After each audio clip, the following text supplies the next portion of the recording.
Dracula by Bram Stoker. Chapter 22.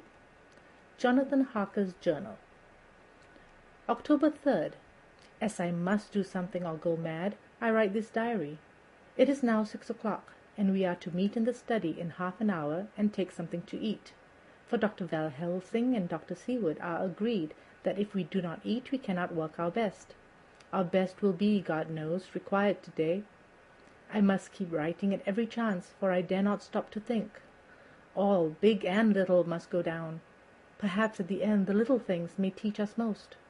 The teaching, big or little, could not have landed Mina or me anywhere worse than we are today.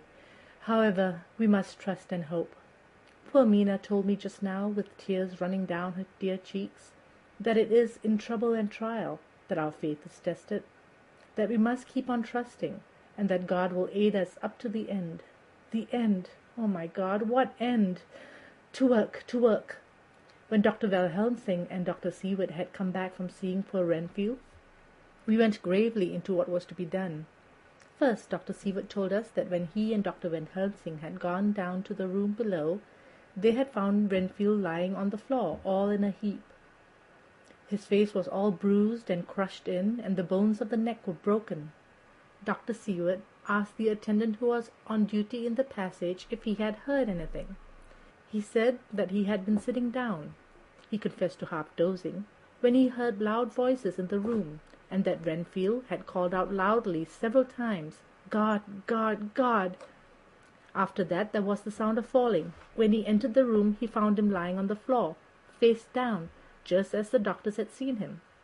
Van Helsing asked if he had heard voices or a voice, and he said he could not say, that at first it had seemed to him as if there were two, but as there was no one in the room, it could have been only one. He could swear to it, if required, that the word God was spoken by the patient. Dr. Seward said to us, when we were alone, that he did not wish to go into the matter. The question of an inquest had to be considered, and it would never do to put forward the truth, as no one would believe it. As it was, he thought that on the attendant's evidence he could give a certificate of death by misadventure in falling from bed. In case the coroner should demand it, there would be a formal inquest, necessarily to the same result. When the question began to be discussed as to what should be our next step, the very first thing we decided was that Mina should be in full confidence, that nothing of any sort, no matter how painful, should be kept from her. She herself agreed to its wisdom, and it was pitiful to see her so brave and yet so sorrowful and in such depths of despair. "There must be no concealment," she said. "Alas, we have had too much already, and besides there is nothing in all the world that can give me more pain than I have already endured, than I suffer now. Whatever may happen, it must be of new hope or of new courage to me." Van Helsing was looking at her fixedly as she spoke, and said, suddenly but quietly, "But, dear Madam Mina, are you not afraid? Not for yourself, but for others from yourself, after what has happened?" Her face grew set in its lines, but her eyes shone with the devotion of a martyr as she answered, "Ah, no, for my mind is made up." "To what?" he asked gently, whilst we were all very still, for each in our own way we had a sort of vague idea of what she meant. Her answer came with direct simplicity, as though she was simply stating a fact. "Because if I find it in myself, and I shall certainly watch keenly for it, a sign of harm to any that I love, I shall die." "You would kill yourself?" he asked hoarsely. "I would, if there were no friend who loved me, who would save me from such a pain and so desperate an effort." She looked at him meaningly as she spoke. He was sitting down, but now he rose and came close to her and put his hand on her head as he said solemnly, "My child, there is such a one, if it were for your good. For myself, I could hold it in my account with God to find such a euthanasia for you, even at this moment, if it were best, nay, if it were safe. But my child—" For a moment he seemed choked, and a great sob rose in his throat. He gulped it down and went on, "There are here some who would stand between you and death. You must not die. You must not die by any hand. but least of all your own, until the other, who has fouled your sweet life, is true dead. You must not die, for if he is still with the quick undead, your death would make you even as he is. No, you must live. You must struggle and strive to live, though death would seem a boon unspeakable. You must fight death himself, though he come to you in pain or in joy, by the day or the night, in safety or in peril. On your living soul I charge you that you do not die, nay, nor think of death, till this great evil be past." The poor dear grew white as death, and shook and shivered as I have seen a quicksand shiver and shake at the incoming of a tide. We were all silent. We could do nothing. At length she grew more calm, and turning to him said sweetly, but oh so sorrowfully, as she held out her hand, "I promise you, my dear friend, that if God will let me live, I shall strive to do so, till, if it may be in his good time, this horror may have passed from me." She was so good and brave that we all felt that our hearts were strengthened to work and endure for her, and we began to discuss what we were to do. I told her that she was to have all the papers in the safe, and all the papers or diaries and phonographs that we might hereafter use, and was to keep the record as she had done before. She was pleased with the prospect of anything to do, if pleased could be used in connection with so grim an interest. As usual, Van Helsing had thought ahead of everyone else, and was prepared with an exact ordering of our work. "It is perhaps well," he said, "that at our meeting after our visit to Carfax we decided not to do anything with the earth boxes that lay there. Had we done so, the Count must have guessed our purpose, and would doubtless have taken measures in advance to frustrate such effort as regard to the others. But now he does not know our intentions. Nay, more, in all probability, he does not know that such a power exists to us as can sterilize his lairs, so that he cannot use them as of old. We are now so much further advanced in our knowledge as to their disposition, that when we have examined the house in Piccadilly, we may track the very last of them. Today, then, is ours, and in it rests our hope. The sun that rose on our sorrow this morning guards us in its course. Until it sets tonight, that monster must retain whatever form he now has. He is confined within the limitations of his earthly envelope. He cannot melt into thin air, nor disappear through cracks or chinks or crannies. If he goes through a doorway, he must open the door like a mortal. And so we have this day to hunt down all his lairs and sterilize them. So we shall, if we have not yet catch him and destroy him, drive him to bay in some place where the catching and the destroying shall be, in time, sure." Here I started up, for I could not contain myself at the thought that the minutes and seconds so preciously laden with Nina's life and happiness were flying from us, since whilst we talked, action was impossible. But Van Helsing held up his hand warningly. "Nay, friend Jonathan," he said, "in this the quickest way home is the longest way, so your proverbs say. We shall all act, and act with desperate quick, when the time has come. But think, in all probable, the key of the situation is in that house in Piccadilly. The Count may have many houses which he has bought. Of them he will have deeds of purchase, keys, and other things. He will have paper that he write on. He will have his books of checks. There are so many belongings that he must have somewhere. Why not in this place so central, so quiet, where he come and go by the front or the back at all hours, when, in the very vast of the traffic, there is none to notice? We shall go there and search that house, and when we learn what it holds, then we do what our friend Arthur calls, in his phrases of hunt, stock the earth, and so we run down our old fox. So, is it no?" "Then let us come at once," I cried. "We are wasting the precious, precious time." The professor did not move, but simply said, "And how are we to get into that house in Piccadilly?" "Anyway," I cried, "we shall break in if need be." "And your police? Where will they be, and what will they say?" I was staggered, but I knew that if he wished to delay, he had a good reason for it. so I said, as quietly as I could, "Don't wait more than need be. You know, I am sure, what torture I am in." "Ah, my child, that I do, and indeed there is no wish of me to add to your anguish. But just think, what can we do until all the world be at movement? Then will come our time. I have thought and thought, and it seems to me the simplest way is the best of all. Now, we wish to get into the house, but we have no key. Is it not so?" I nodded. "Now, suppose that you were in truth the owner of the house, and could not still get in, and think there was to you no conscience of the housebreaker, what would you do?" "I should get me a respectable locksmith, and set him to work to pick the lock for me." "And your police, they would interfere, would they not?" "Oh, no, not if they knew the man was properly employed." "Then," he looked at me as keenly as he spoke, "all that is in doubt is the conscience of the employer, and the belief of your policeman as to whether or not that employer has a good conscience or a bad one.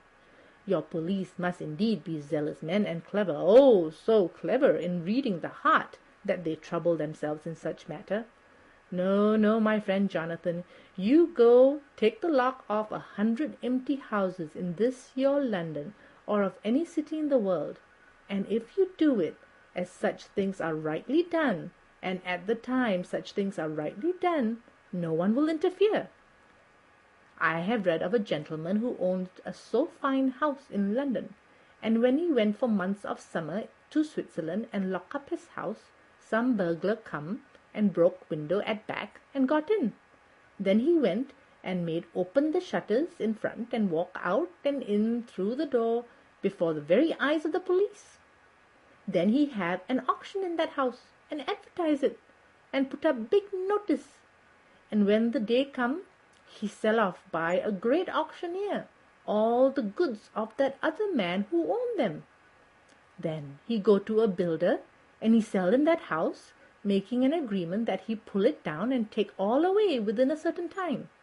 And your police and other authorities help him all they can. And when that owner come back from his holiday in Switzerland, he find only an empty hole where his house had been. This was all done en wrangler, and in our work we shall be en wrangler too. We shall not go so early that policemen who have little to think of shall deem it strange, but we shall go after 10 o'clock, when there are many about, and such things would be done were we indeed owners of the house."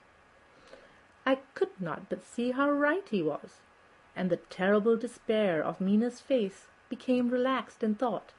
There was hope in such good counsel. Van Helsing went on. "When once within the house we may find more clues. At any rate, some of us can remain there, whilst the rest find the other places where there be more earth-boxes, at Bermondsey and Miles End." Lord Godalming stood up.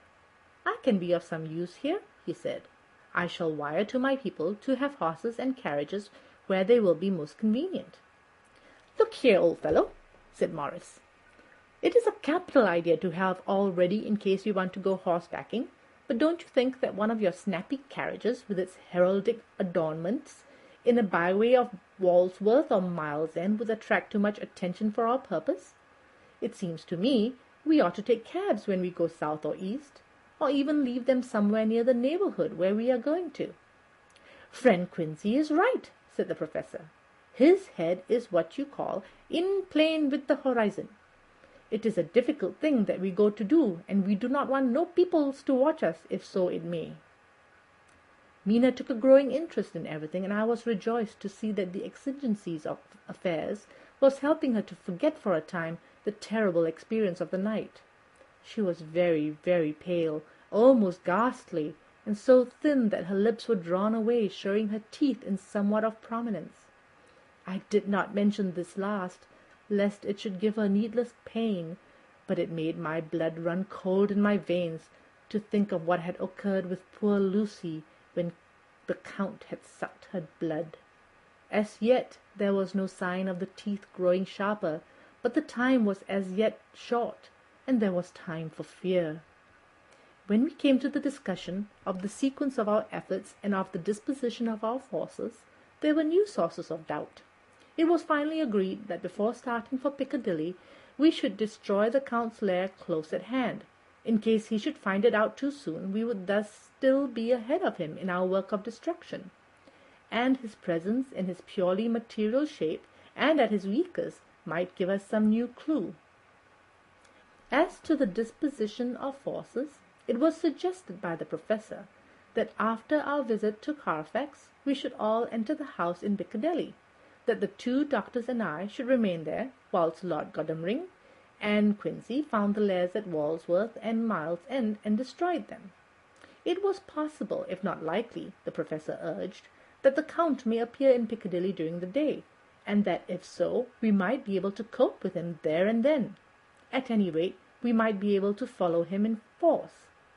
To this plan I strenuously objected, and so far as my going was concerned, for I said that I intended to stay and protect Mina. I thought that my mind was made up on this subject, but Mina would not listen to my objections. She said that might be some law matter in which I could be useful, that amongst the Count's papers might be some clue which I could understand out of my experience in Transylvania, and that, as it was, all the strength we could muster was required to cope with the Count's extraordinary power. I had to give in, for Mina's resolution was fixed. She said that it was the last hope for her that we should all work together. "As for me," she said, "I have no fear. Things have been as bad as they can be, and whatever may happen must have in it some element of hope or comfort. Go, my husband. God can, if he wishes it, guard me as well alone as with any one present." So I started up, crying out, "Then in God's name let us come at once, for we are losing time. The Count may come to Piccadilly earlier than we think." "Not so," said Van Helsing, holding up his hand. "But why?" I asked. "Do you forget," he said, with actually a smile, "that last night he banqueted heavily and will sleep late?" "Did I forget? Shall I ever? Can I ever? Can any of us ever forget that terrible scene?" Mina struggled hard to keep her brave countenance, but the pain overmastered her, and she put her hands before her face and shuddered whilst she moaned. Van Helsing had not intended to recall her frightful experience. He had simply lost sight of her and her part in the affair in his intellectual effort. When it struck him what he said, he was horrified at his thoughtlessness and tried to comfort her. "Oh, Madam Mina," he said, "dear, dear Madam Mina, alas, that I, of all who so reverence you, should have said anything so forgetful. These stupid old lips of mine and the stupid old head do not deserve so, but you will forget it, will you not?" He bent low beside her as he spoke. She took his hand, and looking at him through her tears, said hoarsely, "No, I shall not forget, for it is well that I remember, and with it I have so much in memory of you that is sweet, that I take it all together. Now, you must all be going soon. Breakfast is ready, and we must all eat that we may be strong." Breakfast was a strange meal to us all. We tried to be cheerful and encourage each other, and Mina was the brightest and most cheerful of us. When it was over, Van Helsing stood up and said, "Now, my dear friends, we go forth to our terrible enterprise. Are we all armed, as we were on that night when first we visited our enemy's lair, armed against ghostly as well as carnal attacks?" We all assured him. "Then it is well. Now, Madam Mina, you are in any case quite safe here until the sunset, and before then we shall return, we shall return. But before we go, let me see you armed against personal attack.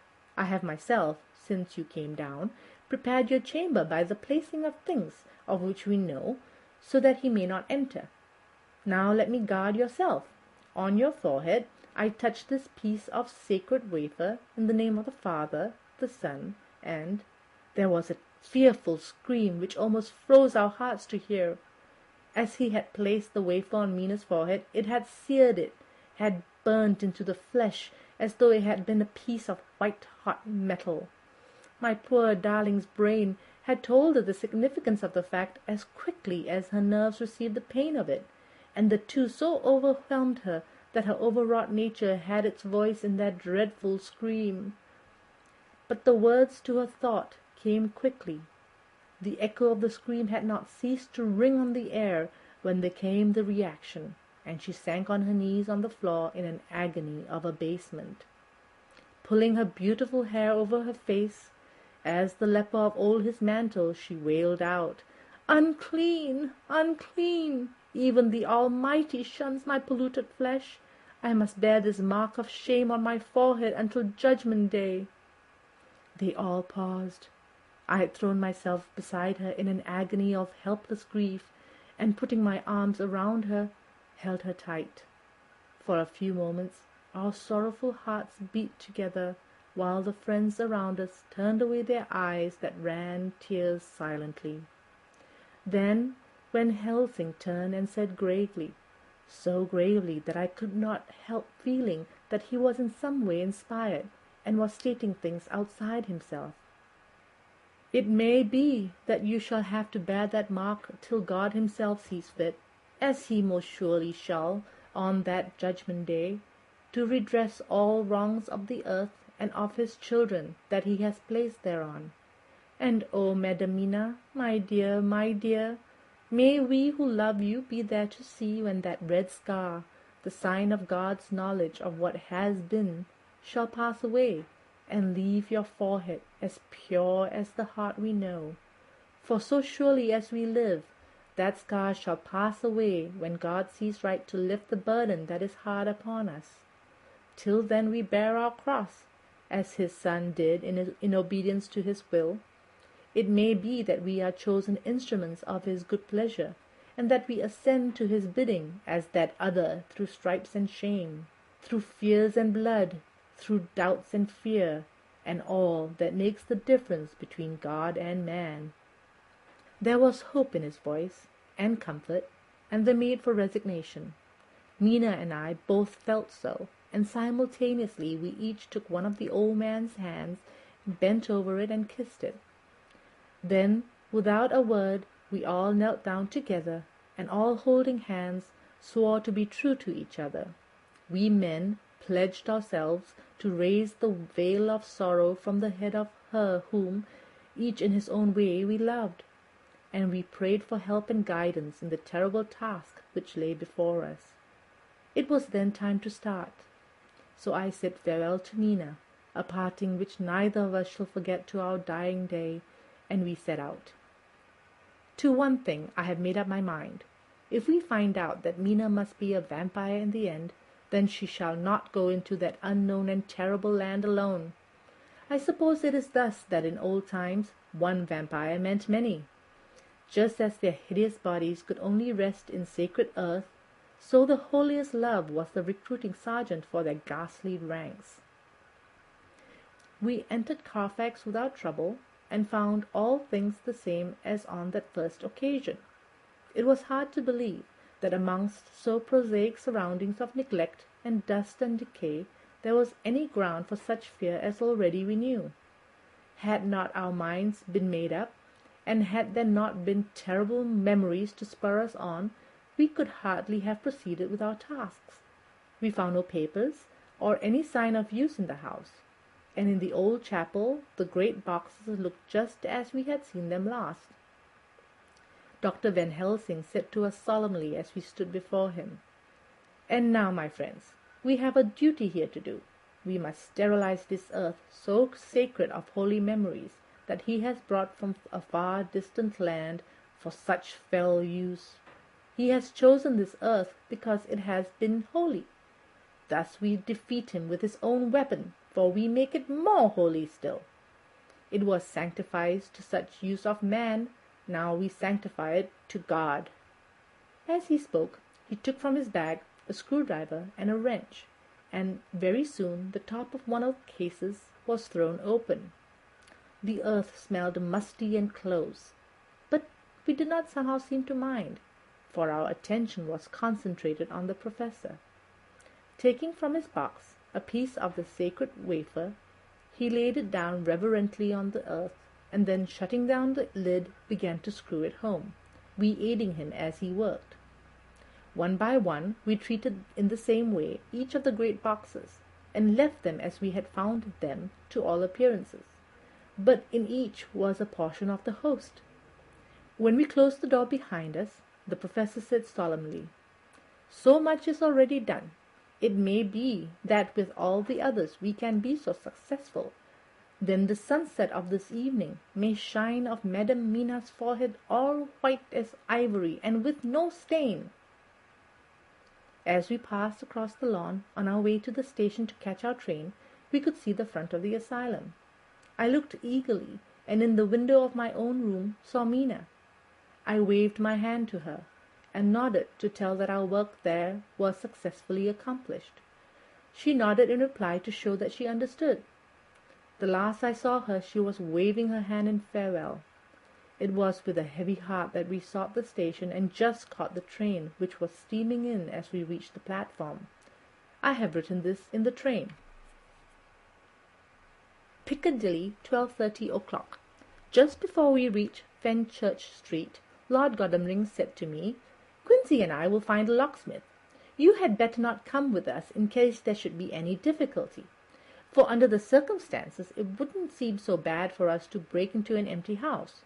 But you are a solicitor, and the Incorporated Law Society might tell you that you should have known better."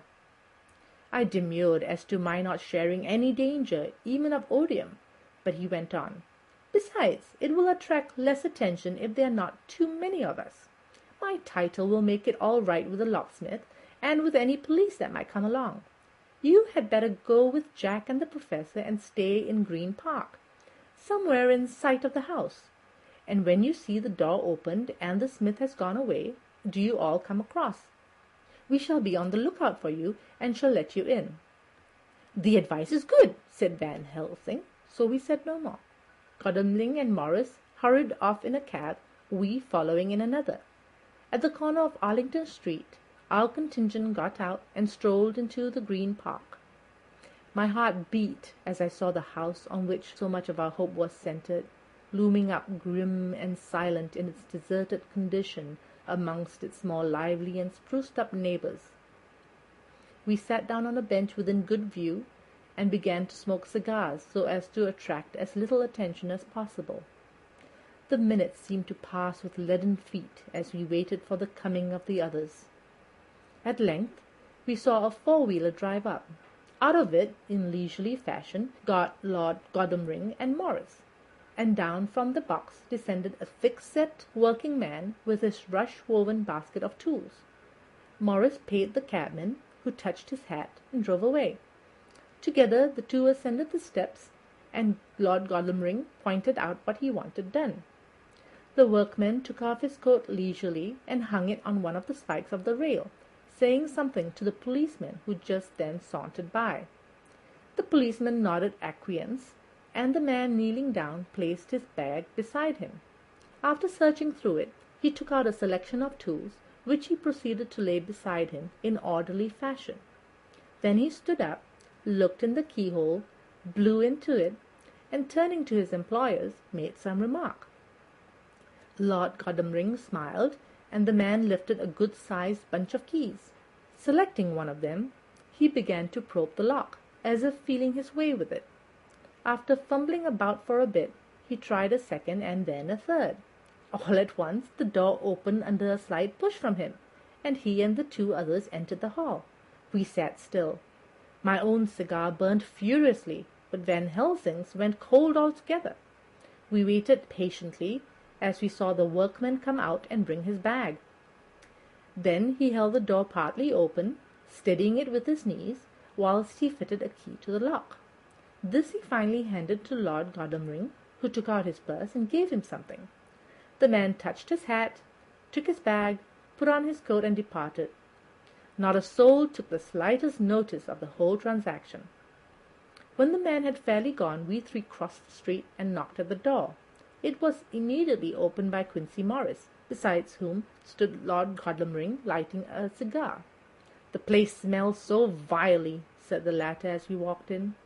It did indeed smell vilely, like the old chapel at Carfax, and with our previous experience it was plain to us that the Count had been using the place pretty freely. we moved to explore the house, all keeping together in case of attack, for we knew we had a strong and wily enemy to deal with, and as yet we did not know whether the Count might not be in the house. In the dining room, which lay at the back of the hall, we found 8 boxes of earth. 8 boxes only out of the 9 which we sought! Our work was not over, and would never be until we had found the missing box. First we opened the shutters of a window, which looked out across a narrow stone-flagged yard at the blank face of a stable, pointed to look like the front of a miniature house. There were no windows in it, so we were not afraid of being overlooked. We did not lose any time in examining the chests. With the tools which we had brought with us, we opened them one by one, and treated them as we had treated those others in the old chapel. It was evident to us that the Count was not at present in the house, and we proceeded to search for any of his effects. After a cursory glance at the rest of the rooms, from basement to attic, we came to the conclusion that the dining room contained any effects which might belong to the Count, and so we proceeded to minutely examine them. They lay in a sort of orderly disorder on the great dining-room table. There were title deeds of the Piccadilly house in a great bundle, deeds of the purchase of the houses at Miles End and Bermondsey, note-paper, envelopes, and pens and ink. All were covered up in a thin wrapping paper to keep them from the dust. There was also a clothes-brush, a brush and comb, and a jug and basin, the latter containing dirty water which was reddened as if with blood. Last of all was a little heap of keys of all sorts and sizes, probably those belonging to the other houses. When we had examined this last find, Lord Godalming and Quincey Morris, taking accurate notes of the various addresses of the houses in the east and south, took with them the keys in a great bunch, and set out to destroy the boxes in these places. The rest of us are, with what patience we can, waiting their return or the coming of the Count. End of Chapter 22 of Dracula. Dracula by Bram Stoker. Chapter 23. Dr. Seward's Diary. October 3rd. The time seemed terribly long whilst we were waiting for the coming of our Godalming and Quincey Morris. The Professor tried to keep our minds active by using them all the time. I could see his beneficent purpose by the side glances which he threw from time to time at Harker. The poor fellow is overwhelmed in a misery that is appalling to see. Last night he was a frank, happy-looking man, with strong, youthful face, full of energy and with dark brown hair. To-day he is a drawn, haggard old man, whose white hair matches well with the hollow, burning eyes and grief-written lines of his face. His energy is still intact. In fact, he is like a living flame. This may yet be his salvation, for if all go well, it will tide him over the despairing period.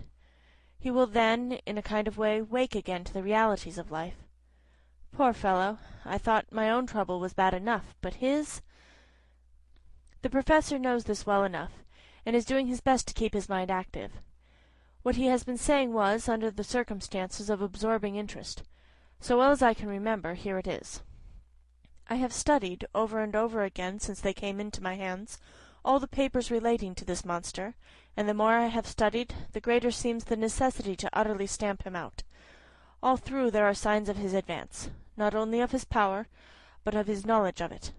As I learned from the researches of my friend Armanis of Budapest, he was in life a most wonderful man, soldier, statesman, and alchemist, which latter was the highest development of the science knowledge of his time.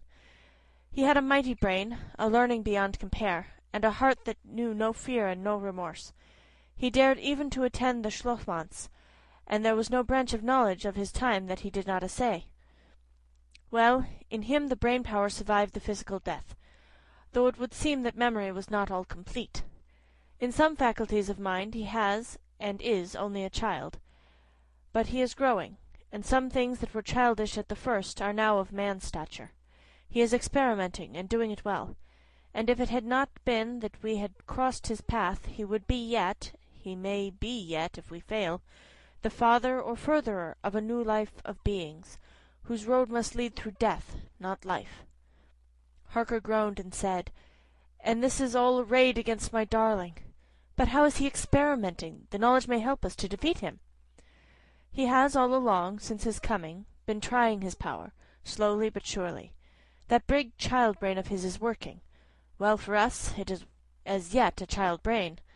For had he dared, at the first, to attempt certain things, he would long ago have been beyond our power.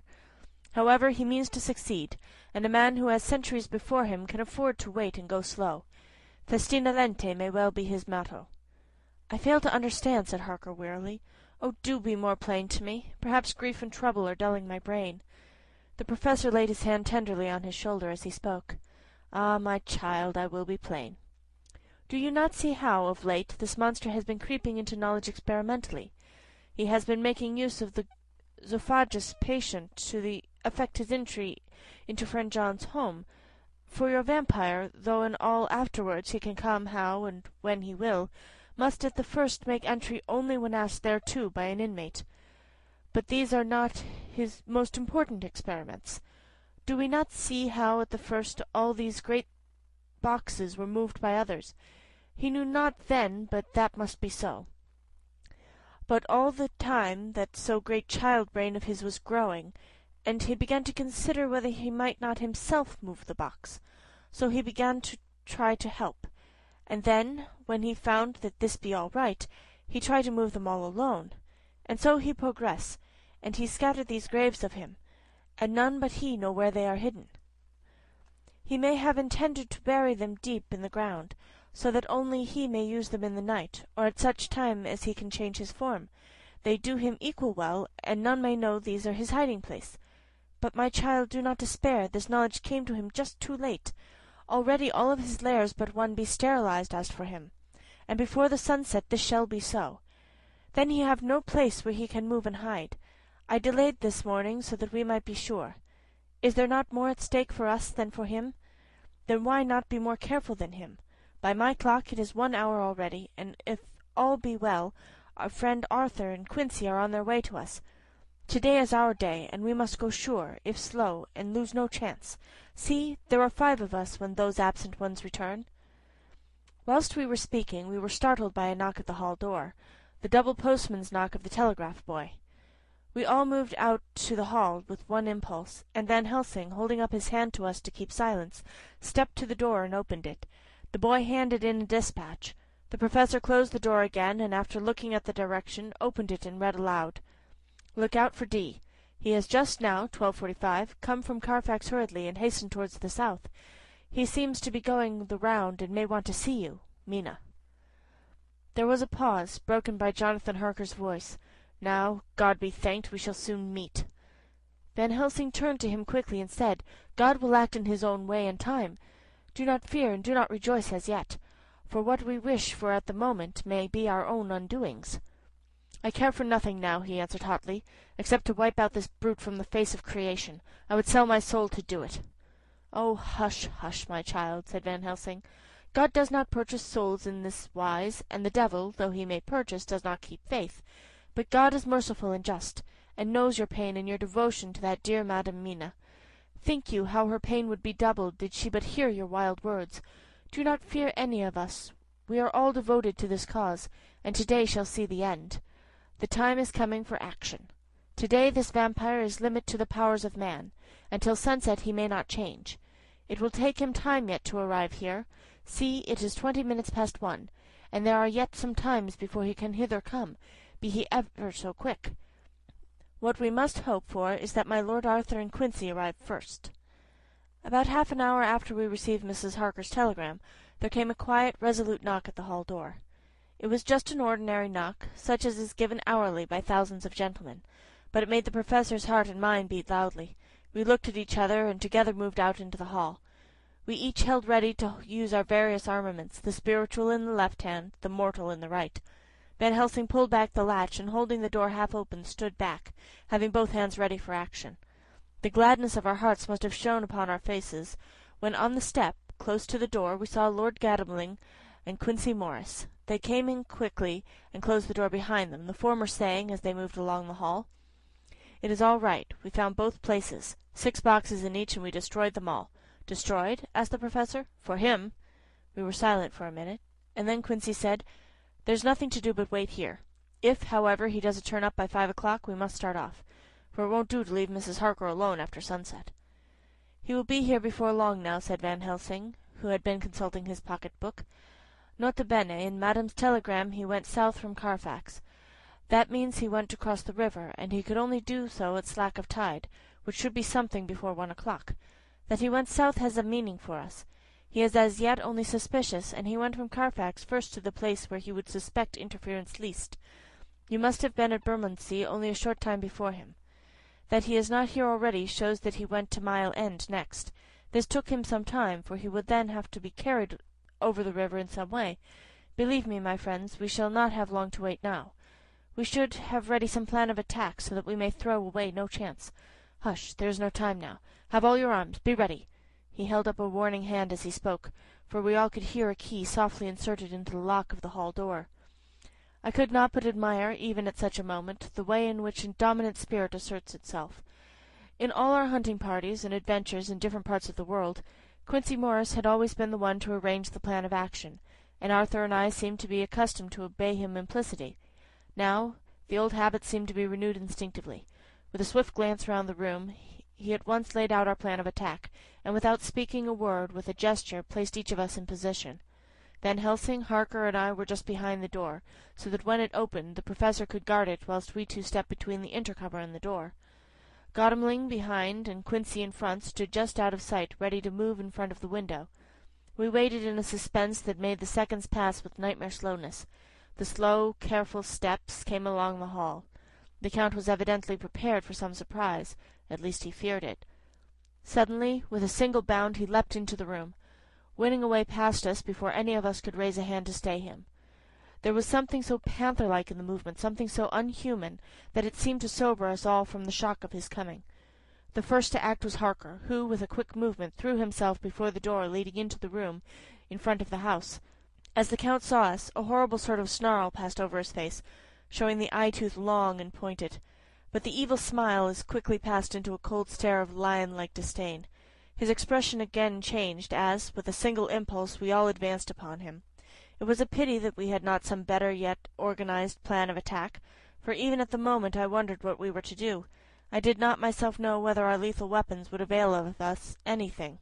Harker evidently meant to try the matter, for he had ready his great kukuri knife and made a fierce and sudden cut at him. The blow was a powerful one, only the diabolical quickness of the Count's leap back saved him. A second less, and the trenchant blade had shorn through his heart. As it was, the point just cut the cloth of his coat, making a wide gap whence a bundle of banknotes and stream of gold fell out. The expression of the Count's face was so hellish that for a moment I feared for Harker, though I saw him throw the terrible knife aloft again for another stroke. Instinctively I moved forward, and with a protective impulse, holding the crucifix and wafer in my left hand, I felt a mighty power fly along my arm, and it was without surprise that I saw the monster cower back before a similar movement made spontaneously by each one of us. It would be impossible to describe the expression of hate and baffled malignity, of anger and hellish rage, which came over the Count's face. His waxen hue became greenish-yellow by the contrast of his burning eyes, and the red scar on the forehead showed on the pallid skin like a palpitating wound. The next instant, with a sinuous dive, he swept under Harker's arm, ere his blow could fall, and, grasping a handful of the money from the floor, dashed across the room, threw himself at the window. Amid the crash and glitter of the falling glass, he tumbled into the flagged area below. Through the sound of the shivering glass I could hear the ting of the gold as some of the sovereigns fell on the flagging. We ran over and saw him spring unhurt from the ground. He, rushing up the stairs, crossed the flagged yard, and pushed open the stable door. There he turned and spoke to us. "You think to baffle me, you with your pale faces all in a row, like sheep in a butcher's? You shall be sorry yet, each one of you. You think that you have left me without place to rest, but I have more. My revenge is just begun. I spread it over centuries, and time is on my side. Your girls that you all love are mine already, and through them you and others shall yet be mine, my creatures, to do my bidding and be my jackals when I want to feed. Bah!" With a contemptuous sneer he passed quickly through the door, and we heard the rusty bolt creak as he fastened it behind him. A door beyond opened and shut. The first of us to speak was the Professor. Realizing the difficulty of following him through the stable, we moved towards the hall. We have learned something, much. Notwithstanding his brave words, he fears us. He fears time, he fears want.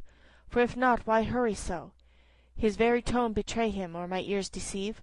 Why take that money? You follow quick. You are hunters of the wild beast, and understand it so.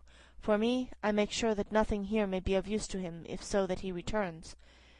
As he spoke, he put the money remaining in his pocket, took the title deeds in the bundle as Harker had left them, and swept the remaining things into the open fireplace, where he set fire to them with a match. Godalming and Morris rushed out into the yard, and Harker lowered himself from the window to follow the Count. He had, however, bolted the stable door, and by the time they had forced it open there was no sign of him. Van Helsing and I tried to make inquiry at the back of the house, but the mews was deserted, and no one had seen him depart. It was now late in the afternoon, and sunset was not far off. We had to recognize that our game was up. With heavy hearts we agreed with the Professor when he said, "Let us go back now to Madam Mina. Poor, poor, dear Madam Mina. All we can do just now is done, and we can there at least protect her. But we need not despair. There is but one more earth-box, and we must try to find it. When that is done, all may yet be well." I could see that he spoke as bravely as he could to comfort Harker. The poor fellow was quite broken down. Now and again he gave a low groan which he could not suppress. He was thinking of his wife. With sad hearts we came back to my house, where we found Mrs. Harker waiting us, with an appearance of cheerfulness which did honour to her bravery and unselfishness. When she saw our faces, her own became as pale as death. For a second or two her eyes were closed as if she were in secret prayer, and then she said cheerfully, "I can never thank you all enough. Oh, my poor darling!" As she spoke she took her husband's grey head in her hands and kissed it. "Lay your poor head here and rest it. All will be well, dear. God will protect us if he so will it in his good intent." The poor fellow groaned. There was no place for words in his sublime misery. We had a sort of perfunctory supper together, and I think it cheered us all up somewhat. It was, perhaps, the mere animal heat of food to hungry people, for none of us had eaten anything since before breakfast. Or the sense of companionship may have helped us, but anyhow we were all less miserable, and we saw the morrow was not altogether without hope. True to our promise, we told Mrs. Harker everything which had passed, and although she grew snowy white at times when danger had seemed to threaten her husband, and red at others when his devotion to her was manifested, she listened bravely and without comment.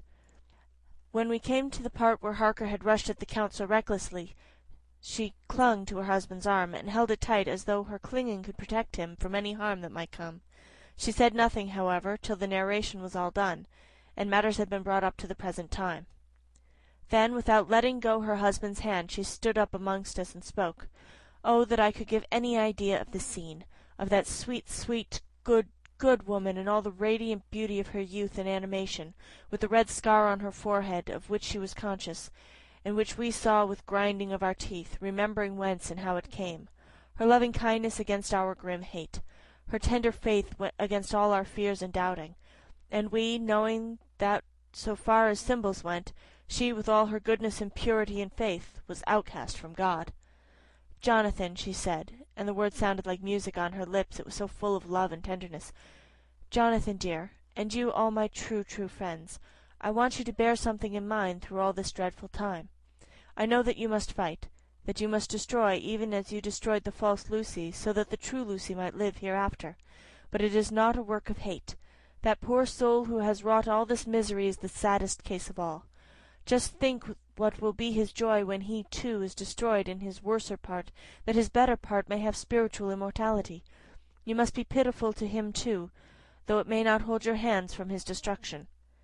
As she spoke I could see her husband's face darken and draw together, as though the passion in him were shrivelling his being to its core. Instinctively the clasp on his wife's hand grew closer, till his knuckles looked white. She did not flinch from the pain which I knew she must have suffered, but looked at him with eyes that were more appealing than ever. As she stopped speaking, he leapt to his feet, almost tearing his hand from hers as he spoke. "May God give him into my hand just for long enough to destroy that earthly life of him which we are aiming at. If beyond it I could send his soul forever and ever to burning hell, I would do it. Oh, hush! Oh, hush, in the name of good God! Don't say such things, Jonathan, my husband, or you will crush me with fear and horror. Just think, my dear, I have been thinking all this long, long day of it, that perhaps some day I too may need such pity, and that some other like you, and with equal cause for anger, may deny it me. O my husband, indeed I would pray have spared you such a thought had there been another way. But I pray that God may not have treasured your wild words, except as the heartbroken wail of a very loving and sorely stricken man. O God, let these poor white hairs go in evidence of what he has suffered, who all his life has done no wrong, and on whom so many sorrows have come. We men all were in tears now. There was no resisting them, and we wept openly. She wept too, to see that her sweeter counsels had prevailed. Her husband flung himself on his knees beside her, and putting his arms round her, hid his face in the folds of her dress. Van Helsing beckoned to us, and we stole out of the room, leaving the two loving hearts alone with their God. Before they retired, the Professor fixed up the room against any coming of the vampire, and assured Mrs. Harker that she might rest in peace. She tried to school herself to the belief, and manifestly, for her husband's sake, tried to seem content. It was a brave struggle, and was, I think, and believe, not without its reward. Van Helsing had placed at hand a bell, which either of them was to sound in case of any emergency. When they had retired, Quincy, Godalming, and I arranged that we should sit up, dividing the night between us, and watch over the safety of the poor stricken lady. The first watch falls to Quincy, so the rest of us shall be off to bed as soon as we can. Godalming has already turned in, for his is the second watch. Now that my work is done, I, too, shall go to bed. Jonathan Harker's Journal. 3 to 4 October, close to midnight. I thought yesterday would never end. There was over me a yearning for sleep, in some sort of blind belief that to wake would be to find things changed, and that any change must now be for the better. Before we parted, we discussed what our next step was to be, but we could arrive at no result. All we knew was that there was one earth box remaining, and that the Count alone knew where it was. If he chooses to lie hidden, he may baffle us for years. And in the meantime, the thought is too horrible. I dare not think of it even now. This I know, that if ever there was a woman who was all perfection, that one is my poor wronged darling. I loved her 1,000 times more for her sweet pity of last night, a pity that made my own hate of the monster seem despicable. Surely God will not permit the world to be the poorer by the loss of such a creature. This is a hope to me. We are all drifting reefwards now, and faith is our only anchor. Thank God. Mina is sleeping, and sleeping without dreams. I fear what her dreams must be like, with such terrible memories to ground them in.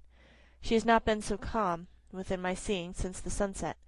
Then, for a while, there came over her face a repose which was like the spring after the blasts of March. I thought at the time that it was the softness of the red sunset on her face, but somehow now I think it has a deeper meaning. I am not sleepy myself, though I am weary to death.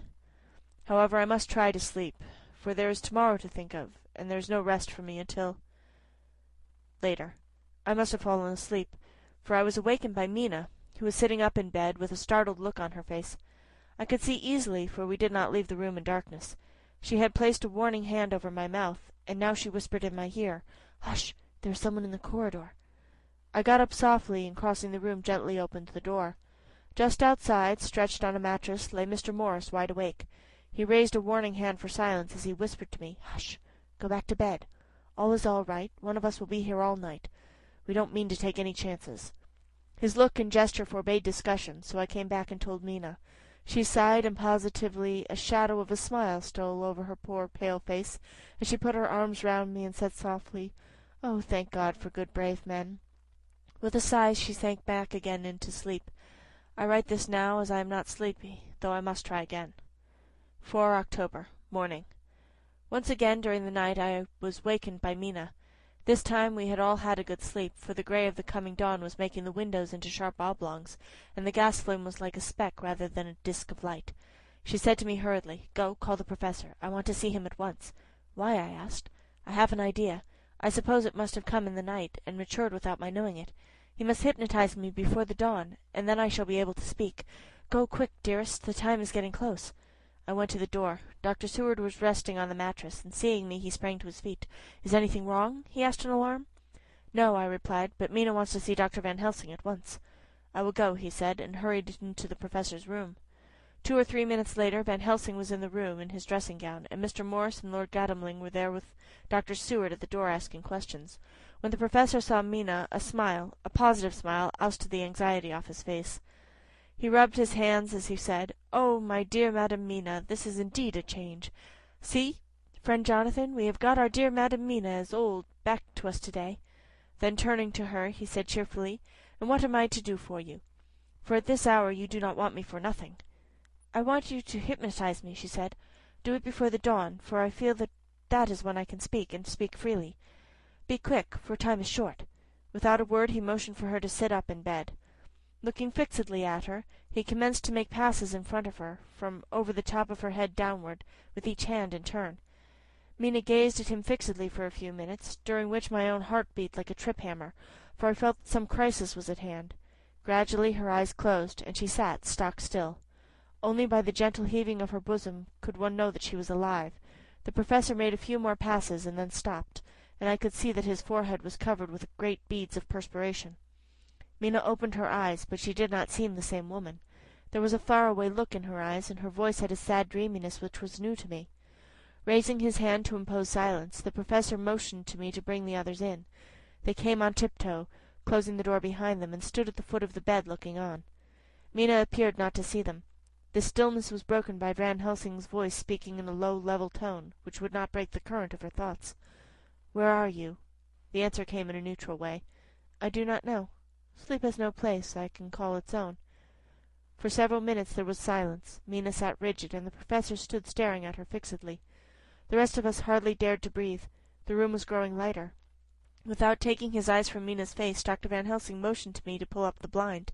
I did so, and the day seemed just upon us. A red streak shot up, and a rosy light seemed to diffuse itself through the room. On the instant the Professor spoke again. "Where are you now?" The answer came dreamily, but with intention. There were as though she were interpreting something. I have heard her use the same tone when reading her shorthand notes. "I do not know. It is all strange to me." "What do you see?" "I can see nothing. It is all dark." "What do you hear?" I could detect the strain in the Professor's patient voice. "The lapping of water. It is gurgling by, and little waves leap. I can hear them on the outside." "Then you are on a ship?" We all looked at each other, trying to glean something each from the other. We were afraid to think. The answer came quick. "Oh, yes." "What else do you hear?" "The sound of men stamping overhead as they run about. There is the creaking of a chain, and the loud tinkle as the check of the capstan falls into the ratchet." "What are you doing?" "I am still, oh still. It is like death." The voice faded away into the deep breath as of one sleeping, and the open eyes closed again. By this time the sun had risen, and we were all in the full light of day. Dr. Van Helsing placed his hands on Mina's shoulders, and laid her head down softly on her pillow. She lay like a sleeping child for a few moments, and then, with a long sigh, awoke and stared in wonder to see us all around her. "Have I been talking in my sleep?" was all she said. She seemed, however, to know the situation without telling, though she was eager to know what she had told. The Professor repeated the conversation, and she said, "Then there is not a moment to lose. It may not yet be too late." Mr. Morris and Lord Godalming started for the door, but the Professor's calm voice called them back. "Stay, my friends. That ship, wherever it is, was weighing anchor at the moment in your so great port of London. Which of them is it that you seek? God be thanked that we once again have a clue, though somewhat whither that may lead us to know not. We have been blind somewhat, blind after the manner of men, since we can look back and see what we might have seen looking forward if we had been able to see what might have seen. Alas, that sentence is a puzzle, is it not? We cannot know what was in the Count's mind when he seized that money, though Jonathan's so fierce knife put him in danger that even he dread. He meant escape. Hear me, escape. He saw that but with one earth-box left, and a pack of men following like dogs after a fox, this London was no place for him. He have take his last earth-box on board a ship, and he leave the land. He think to escape, but no. We follow him. Tally-ho, as friend Arthur would say when he put on his red frock. To our old fox is wily. Oh, so wily, and we must follow with wile. I too am wily, and I think his mind in a little while. In meantime we may rest in peace, for there are between us which he do not want to pass, and which he could not if he would, unless the ship were to touch the land, and then only at full or slack tide. See, and the sun is just rose, and all day to sunset it is. Let us take bath and dress and breakfast which we all need, and which we can eat comfortably since he has not been in the same land with us." Mina looked at him appealingly as she said, "But why need we seek him further when he is gone from us?" He took her hand and patted it as he replied, "Ask me nothing yet. When we have had breakfast, then I answer all questions." He would say no more, and we separated to dress. After breakfast Mina repeated her question. He looked at her gravely for a minute, and then said sorrowfully, "Because, my dear, dear Madam Mina, now more than ever we must find him, even if we have to follow him to the jaws of hell."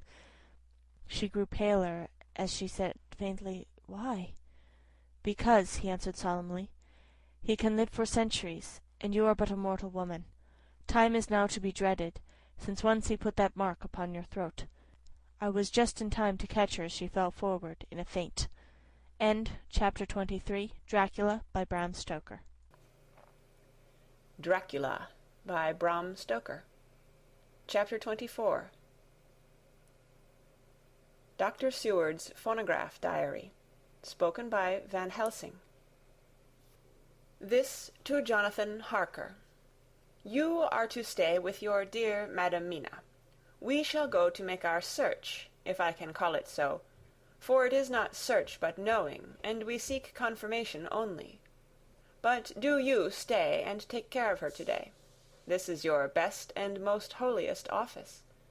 This day nothing can find him here.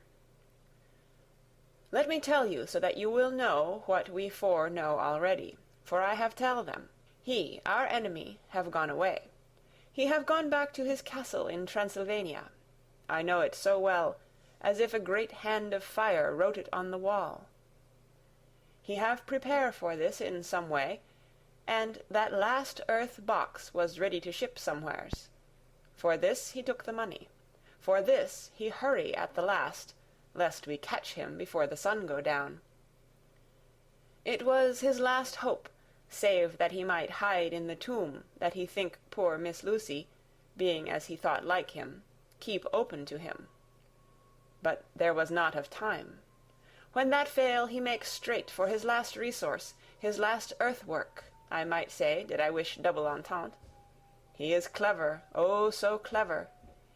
He know that his game here was finish, and so he decide he go back home. He find ship going by the route he came, and he go in it. We go off now to find what ship and whither bound. When we have discovered that, we come back and tell you all. Then we will comfort you and poor Madam Mina with new hope. For it will be hope when you think it over that all is not lost. This very creature that we pursue, he take hundreds of years to get so far as London, and yet in one day, when we know of the disposal of him, we drive him out. He is finite, though he is powerful to do much harm, and suffers not as we do. But we are strong, each in our purpose, and we are all more strong together. Take heart afresh, dear husband of Madam Mina. This battle is but begun, and in the end we shall win. So sure as that God sits on high to watch over his children. Therefore be of much comfort till we return. Van Helsing. Jonathan Harker's Journal. 4th of October. When I read to Mina Van Helsing's message in the phonograph, the poor girl brightened up considerably. Already the certainty that the Count is out of the country has given her comfort. And comfort is strength to her. For my own part, now that his horrible danger is not face to face with us, it seems almost impossible to believe in it. Even my own terrible experiences in Castle Dracula seem like a long-forgotten dream, here in the crisp autumn air, in the bright sunlight. Alas, how can I disbelieve? In the midst of my thought, my eye fell on the red scar on my poor darling's white forehead. Whilst that lasts, there can be no disbelief. Mina and I fear to be idle, so we have been over all the diaries again and again. Somehow, although the reality seem greater each time, the pain and the fear seem less. There is something of a guiding purpose manifest throughout, which is comforting. Mina says that perhaps we are the instruments of ultimate good. It may be. I shall try to think as she does. We have never spoken to each other yet of the future.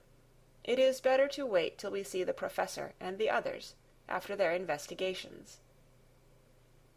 The day is running by more quickly than I ever thought a day could run for me again. It is now 3 o'clock. Mina Harker's Journal. 5th of October, 5 p.m. Our meeting for report.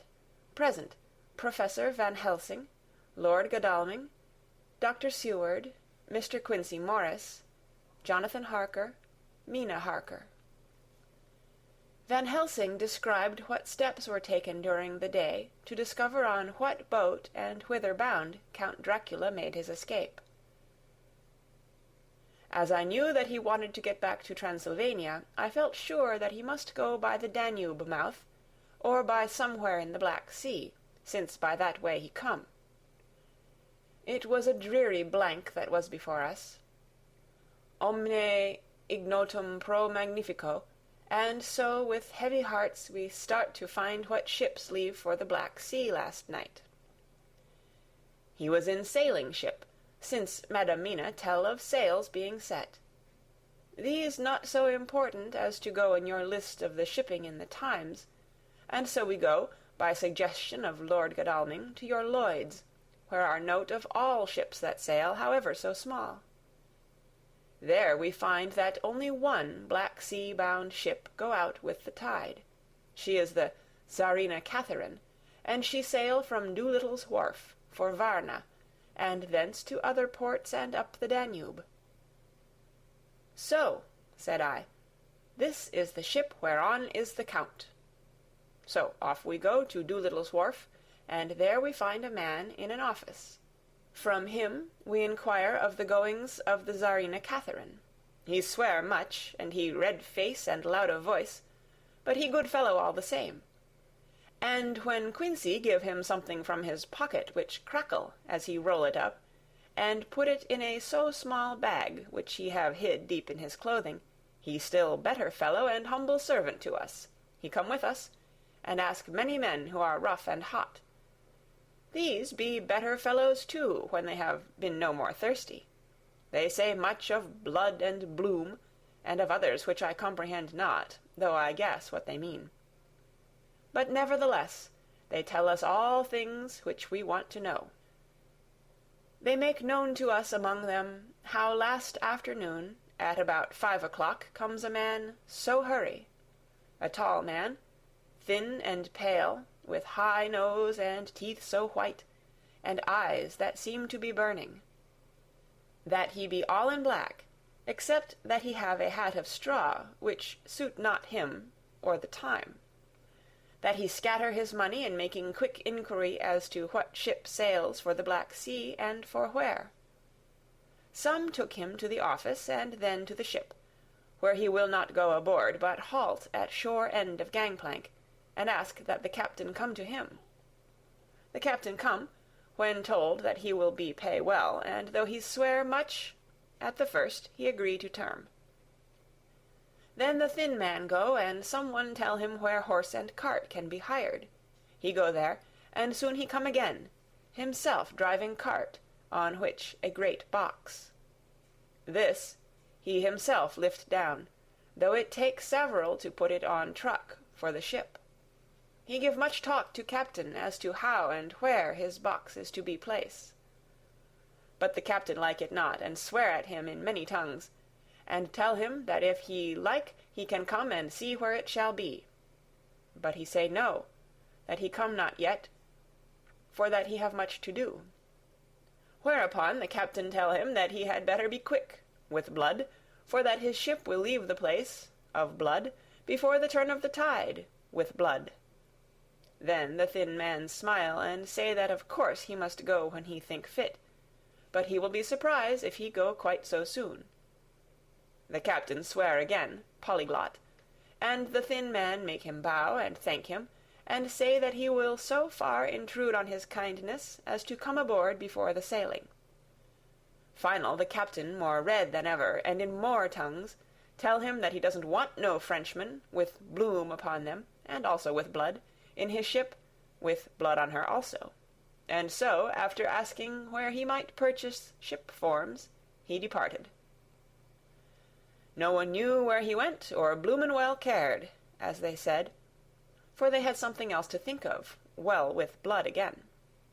For it soon became apparent to all that the Czarina Catherine would not sail as was expected. A thin mist began to creep up from the river, and it grew and grew, till soon a dense fog enveloped the ship and all around her. The captain swore polyglot, very polyglot, polyglot with bloom and blood, but he could do nothing. The water rose and rose, and he began to fear that he would lose the tide altogether. He was in no friendly mood when, just at full tide, the thin man came up the gangplank again, and asked to see where his box had been stowed. Then the captain replied that he wished he and his box, old and with much bloom and blood, were in hell. But the thin man did not be offend, and went down with the mate and saw where it was placed, and came up, and stood a while on deck in fog. He must have come off by himself, for none notice him. Indeed, they thought not of him, for soon the fog began to melt away, and all was clear again.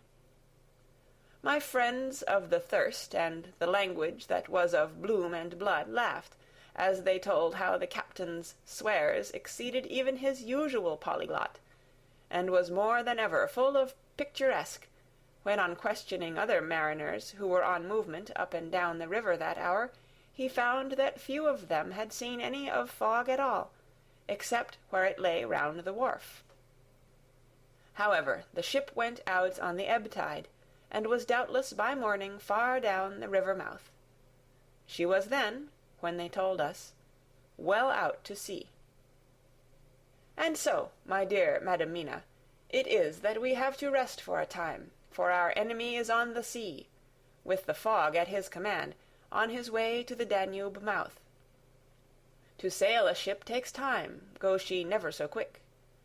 And when we start to go on land more quick, and we meet him there, our best hope is to come on him when in the box between sunrise and sunset, for then he can make no struggle, and we may deal with him as we should.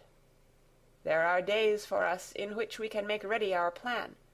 We know all about where he go, for we have seen the owner of the ship, who have shown us invoices and all papers that can be.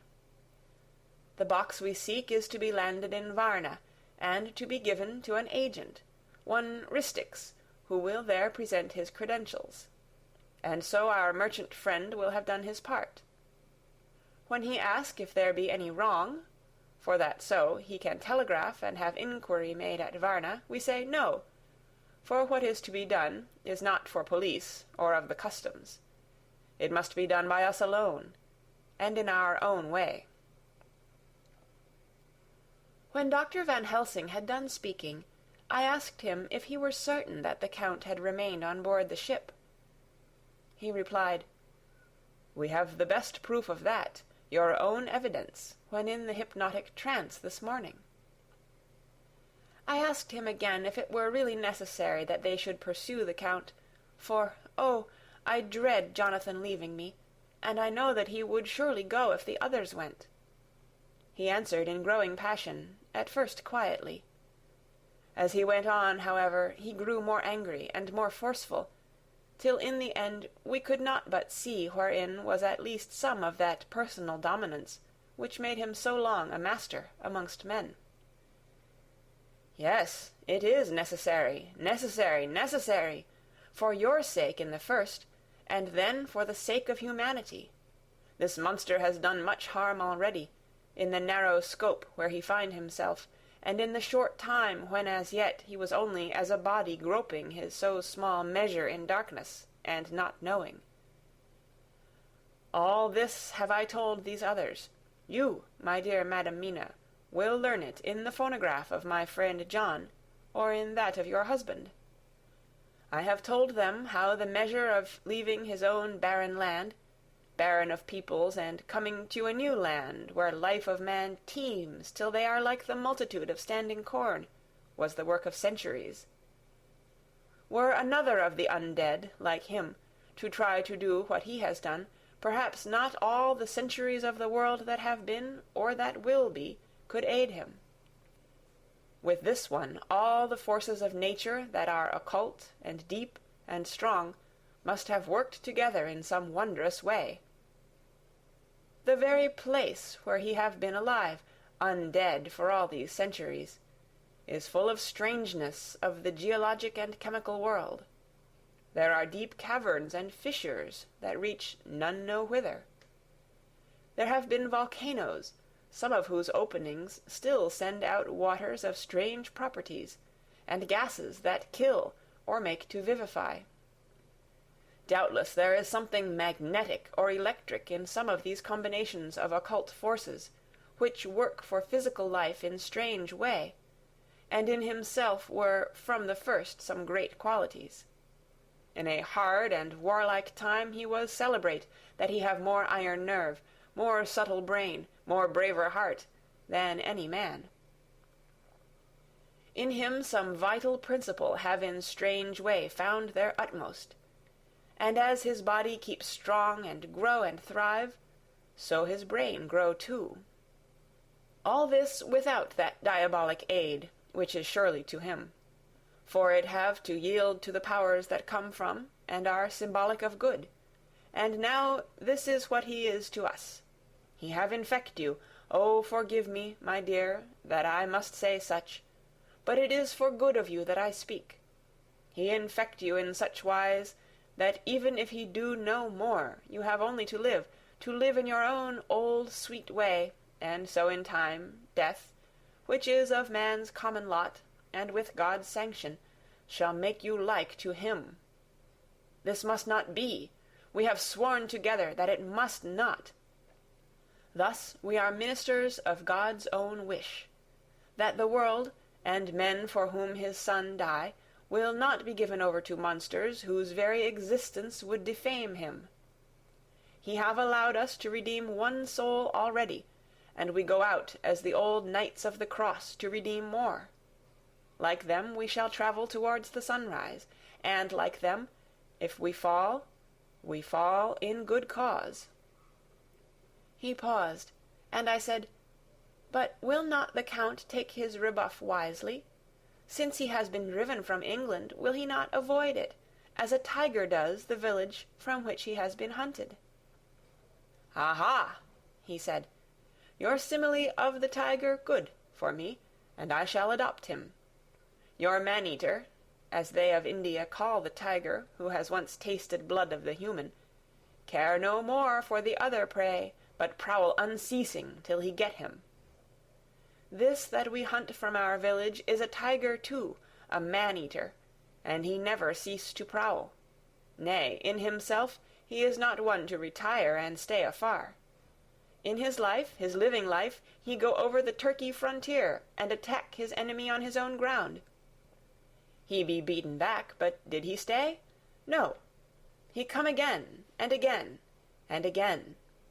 Look at his persistence and endurance. With the child brain that was to him, he have long since conceived the idea of coming to a great city. What does he do? He find out the place of all the world most of promise for him. Then he deliberately set himself down to prepare for the task. He find in patience just how is his strength, and what are his powers. He study new tongues. He learn new social life, new environment of old ways, the politics, the law, the finance, the science, the habit of a new land, and a new people who have come to be since he was. His glimpse that he have had whet his appetite only, and in keen his desire, nay, it help him to grow as to his brain. For it all proved to him how right he was at the first in his surmises. He have done this alone, all alone, from a ruined tomb in a forgotten land. What more may he not do when the greater world of thought is open to him? He that can smile at death as we know him, who can flourish in the midst of diseases that kill off whole peoples. Oh, if such an one was to come from God, and not the devil, what a force for good might he not be in this old world of ours! But we are pledged to set the world free. Our toil must be in silence, and our efforts all in secret. For in this enlightened age, when men believe not even what they see, the doubting of wise men would be his greatest strength.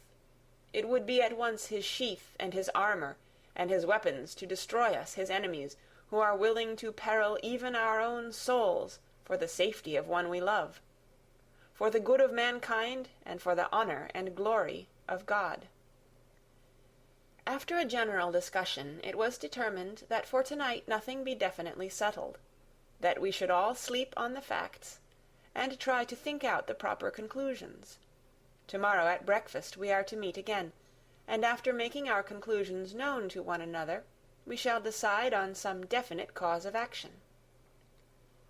I feel a wonderful peace and rest tonight. It is as if some haunting presence were removed from me. Perhaps... My surmise was not finished, could not be, for I caught sight in the mirror of the red mark upon my forehead, and I knew that I was still unclean. Dr. Seward's Diary, 5th of October. We all arose early, and I think that sleep did much for each and all of us. When we met at early breakfast, there was more general cheerfulness than any of us had ever expected to experience again. It is really wonderful how much resilience there is in human nature. Let any obstructing cause, no matter what, be removed in any way, even by death, and we fly back to first principles of hope and enjoyment. More than once, as we sat around the table, my eyes opened in wonder whether the whole of the past days had not been a dream. It was only when I caught sight of the red blotch on Mrs. Harker's forehead that I was brought back to reality. Even now, when I am gravely revolving the matter, it is almost impossible to realize that the cause of all our trouble is still existent. Even Mrs. Harker seems to lose sight of her trouble for whole spells. It is only now and again, when something recalls it to her mind, that she thinks of her terrible scar.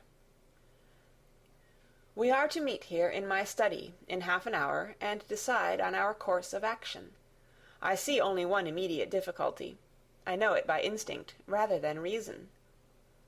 We shall all have to speak frankly, and yet I fear that in some mysterious way poor Mrs. Harker's tongue is tied. I know that she forms conclusions of her own, and from all that has been I can guess how brilliant and how true they must be. But she will not, or cannot, give them utterance. I have mentioned this to Van Helsing, and he and I are to talk it over when we are alone. I suppose it is some of that horrid poison which has got into her veins beginning to work. The Count had his own purposes when he gave her what Van Helsing called the vampire's baptism of blood. Well, there may be a poison that distills itself out of good things. In an age when the existence of ptomaines is a mystery, we should not wonder at anything. One thing I know, that if my instinct be true regarding poor Mrs. Harker's silences, then there is a terrible difficulty, an unknown danger, in the work before us.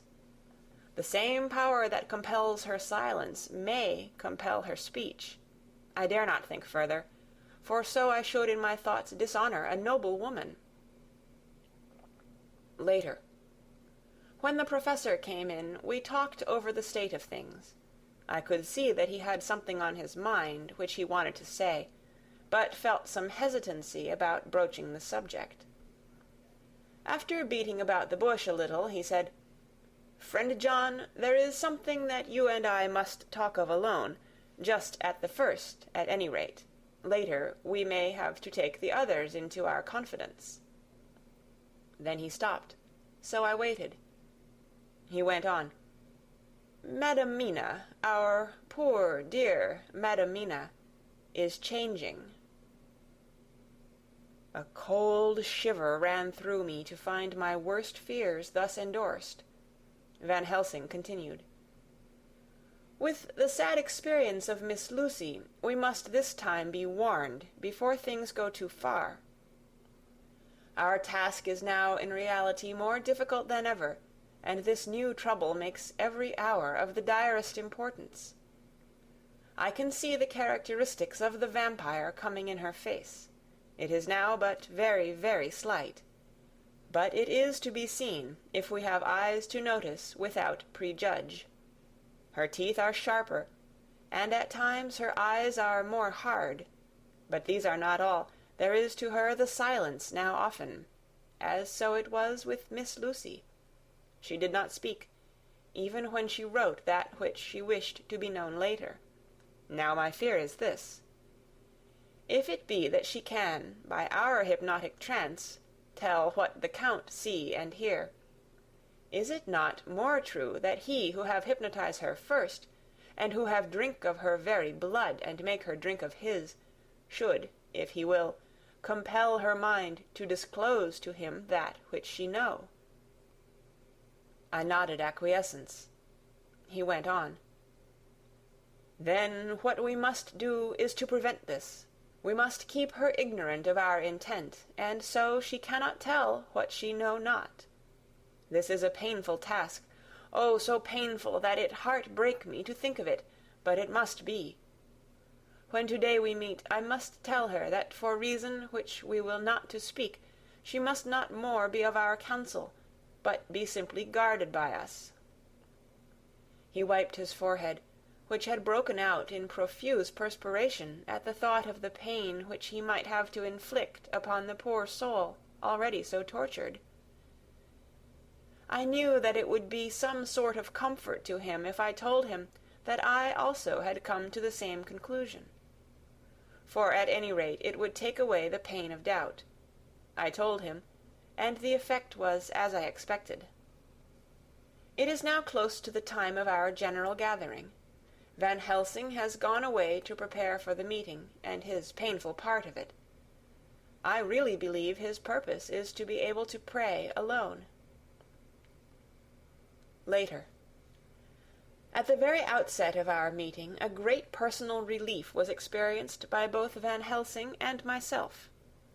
Mrs. Harker had sent a message by her husband to say that she would not join us at present, as she thought it better that we should be free to discuss our movements without her presence to embarrass us. The Professor and I looked at each other for an instant, and somehow we both seemed relieved. For my own part, I thought that if Mrs. Harker realized the danger herself, it was much pain, as well as much danger, averted. Under the circumstances we agreed, by a questioning look and answer, with finger on lip, to preserve silence in our suspicions until we should have been able to confer alone again. We went at once into our plan of campaign. Van Helsing roughly put the facts before us. The Tsarina Catherine left the Thames yesterday morning. It will take her at the quickest speed she has ever made at least 3 weeks to reach Varna. But we can travel overland to the same place in 3 days. Now, if we allow for 2 days less for the ship's voyage, owing to such weather influences as we know that the Count can bring to bear, and if we allow a whole day and night for any delays which may occur to us, then we have a margin of nearly 2 weeks. Thus, in order to be quite safe, we must leave here on 17th at latest. Then we shall at any rate be in Varna a day before the ship arrives, and able to make such preparations as may be necessary. Of course, we shall all go armed against evil things, spiritual as well as physical. Here Quincey Morris added, "I understand that the Count comes from a wolf country, and it may be that he shall get there before us.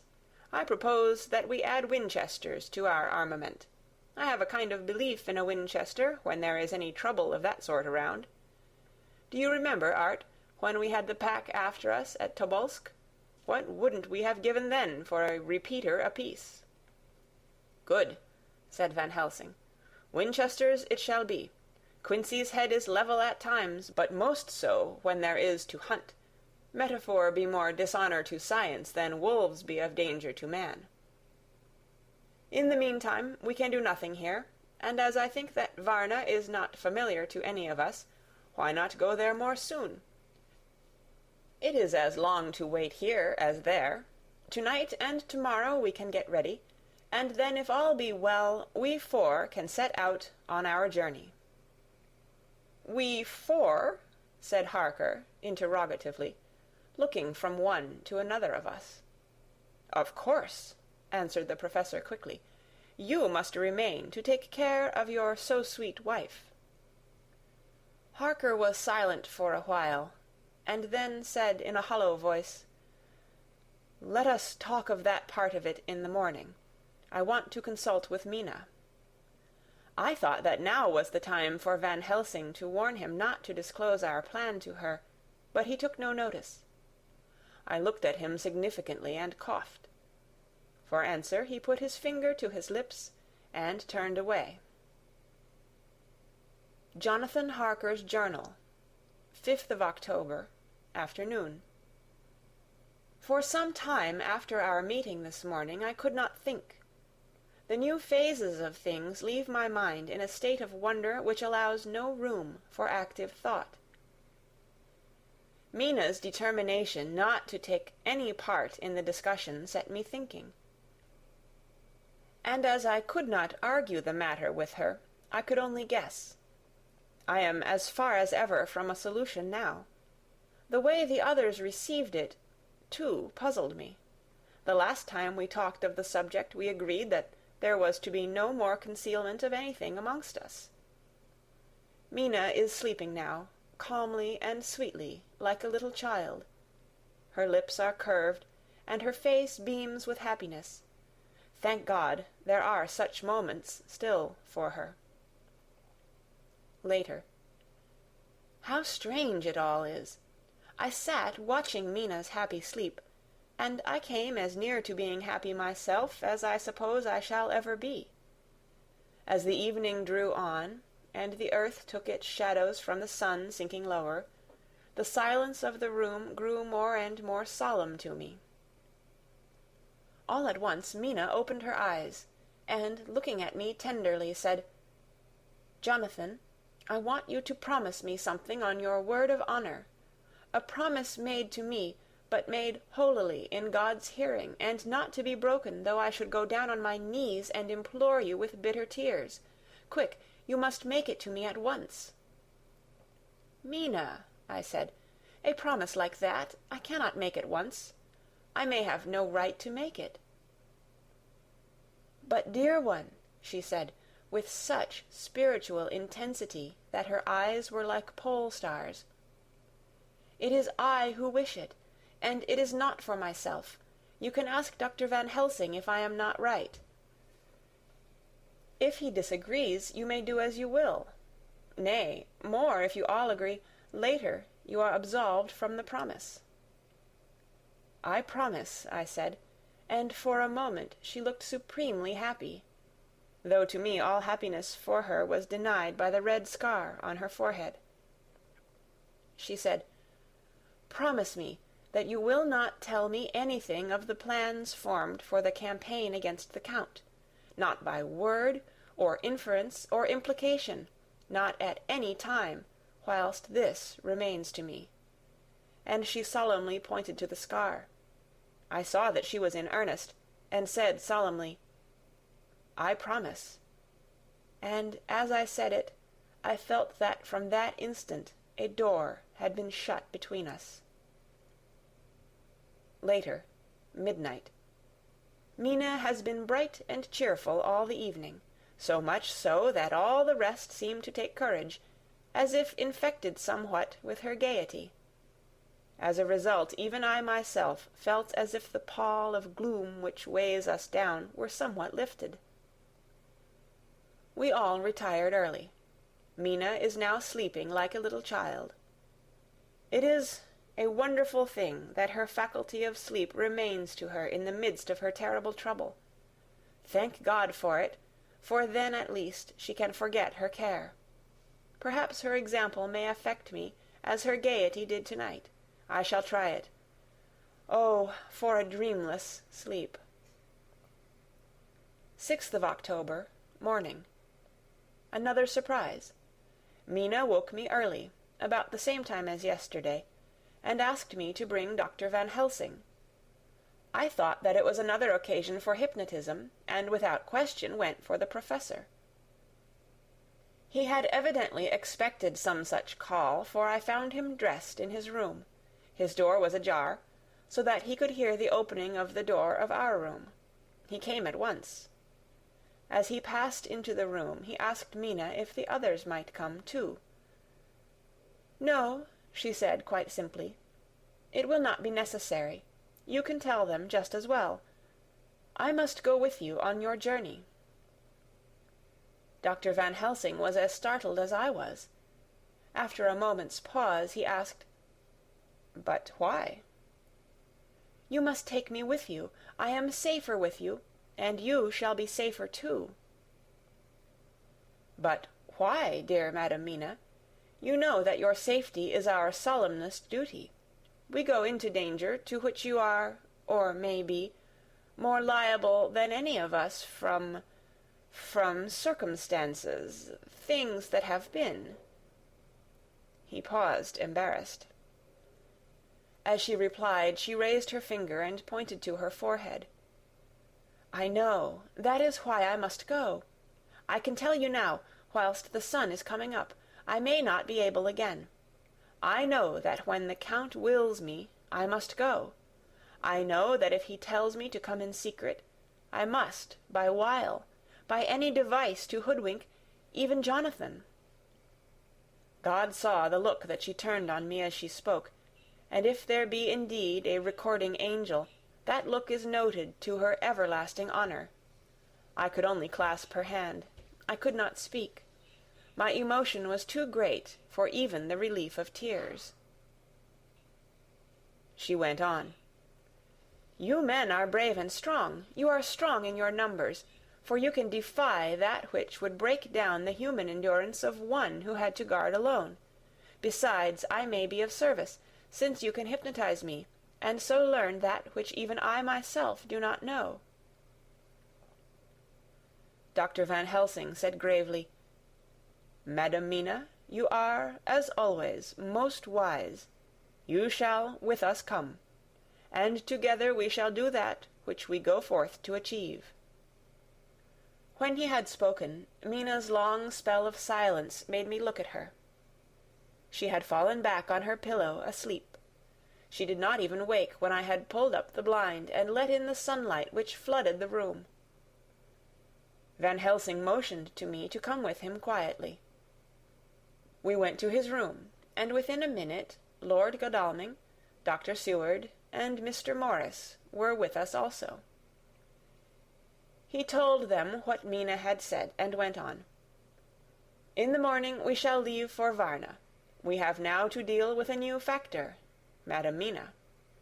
Oh, but her soul is true. It is to her an agony to tell us so much as she has done. But it is most right, and we are warned in time. There must be no chance lost, and in Varna we must be ready to act the instant when that ship arrives." "What shall we do exactly?" asked Mr. Morris laconically. The professor paused before replying. "We shall at the first board that ship. Then, when we have identified the box, we shall place a branch of the wild rose on it. This we shall fasten, for when it is there none can emerge. So that, at least, says the superstition. And to superstition must we trust at the first. It was man's faith in the early, and it have its root in faith still.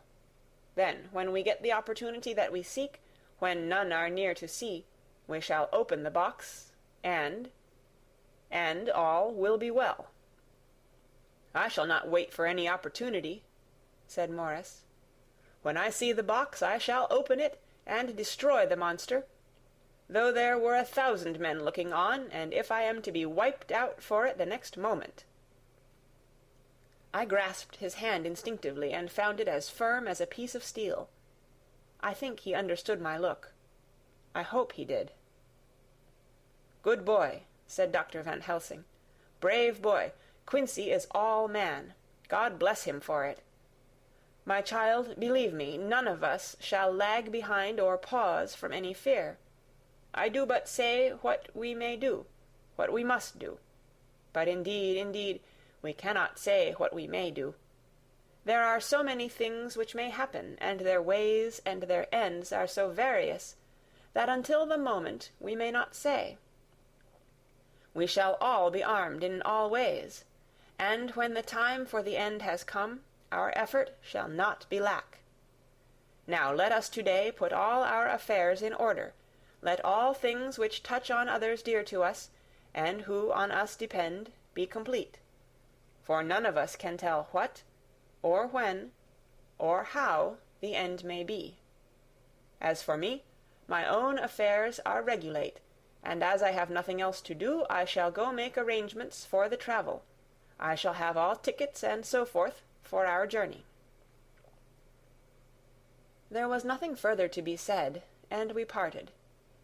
I shall now settle up all my affairs of earth, and be ready for whatever may come. Later. It is done. My will is made, and all complete.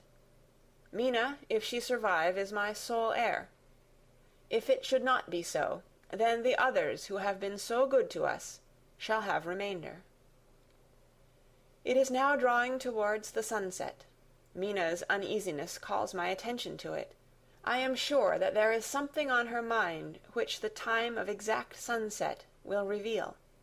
These occasions are becoming harrowing times for us all, for each sunrise and sunset opens up some new danger, some new pain, which, however, may in God's will be means to a good end.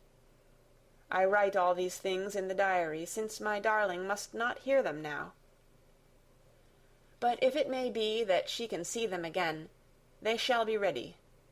She is calling to me. End of chapter 24. Dracula by Bram Stoker. Chapter 25. Dr. Seward's Diary. 11th October, evening. Jonathan Harker has asked me to note this, as he says he is hardly equal to the task, and he wants an exact record kept.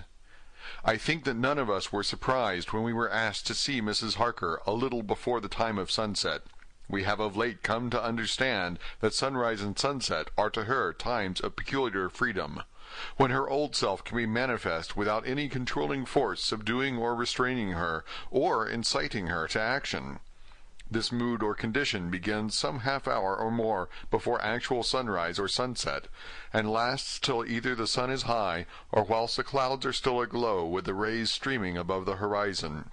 At first there is a sort of negative condition, as if some tie were loosened, and then the absolute freedom quickly follows. When, however, the freedom ceases, the change back or relapse comes quickly, preceded only by a spell of warning silence. Tonight, when we met, she was somewhat constrained, and bore all the signs of an internal struggle. I put it down myself to her making a violent effort at the earliest instant she could do so. A very few minutes, however, gave her complete control of herself. Then, motioning her husband to sit beside her on the sofa, where she was half reclining, she made the rest of us bring chairs up close. Taking her husband's hand in hers, she began, "We are all here together in freedom for perhaps the last time. I know that you will always be with me to the end." This was to her husband, whose hand had, as we could see, tightened upon her. "In the morning we go out upon our task, and God alone knows what may be in store for any of us. You are going to be so good to me to take me with you. I know that all that brave, earnest men can do for a poor, weak woman, whose soul perhaps is lost, no, not yet, but is at any rate at stake, you will do. But you must remember that I am not as you are.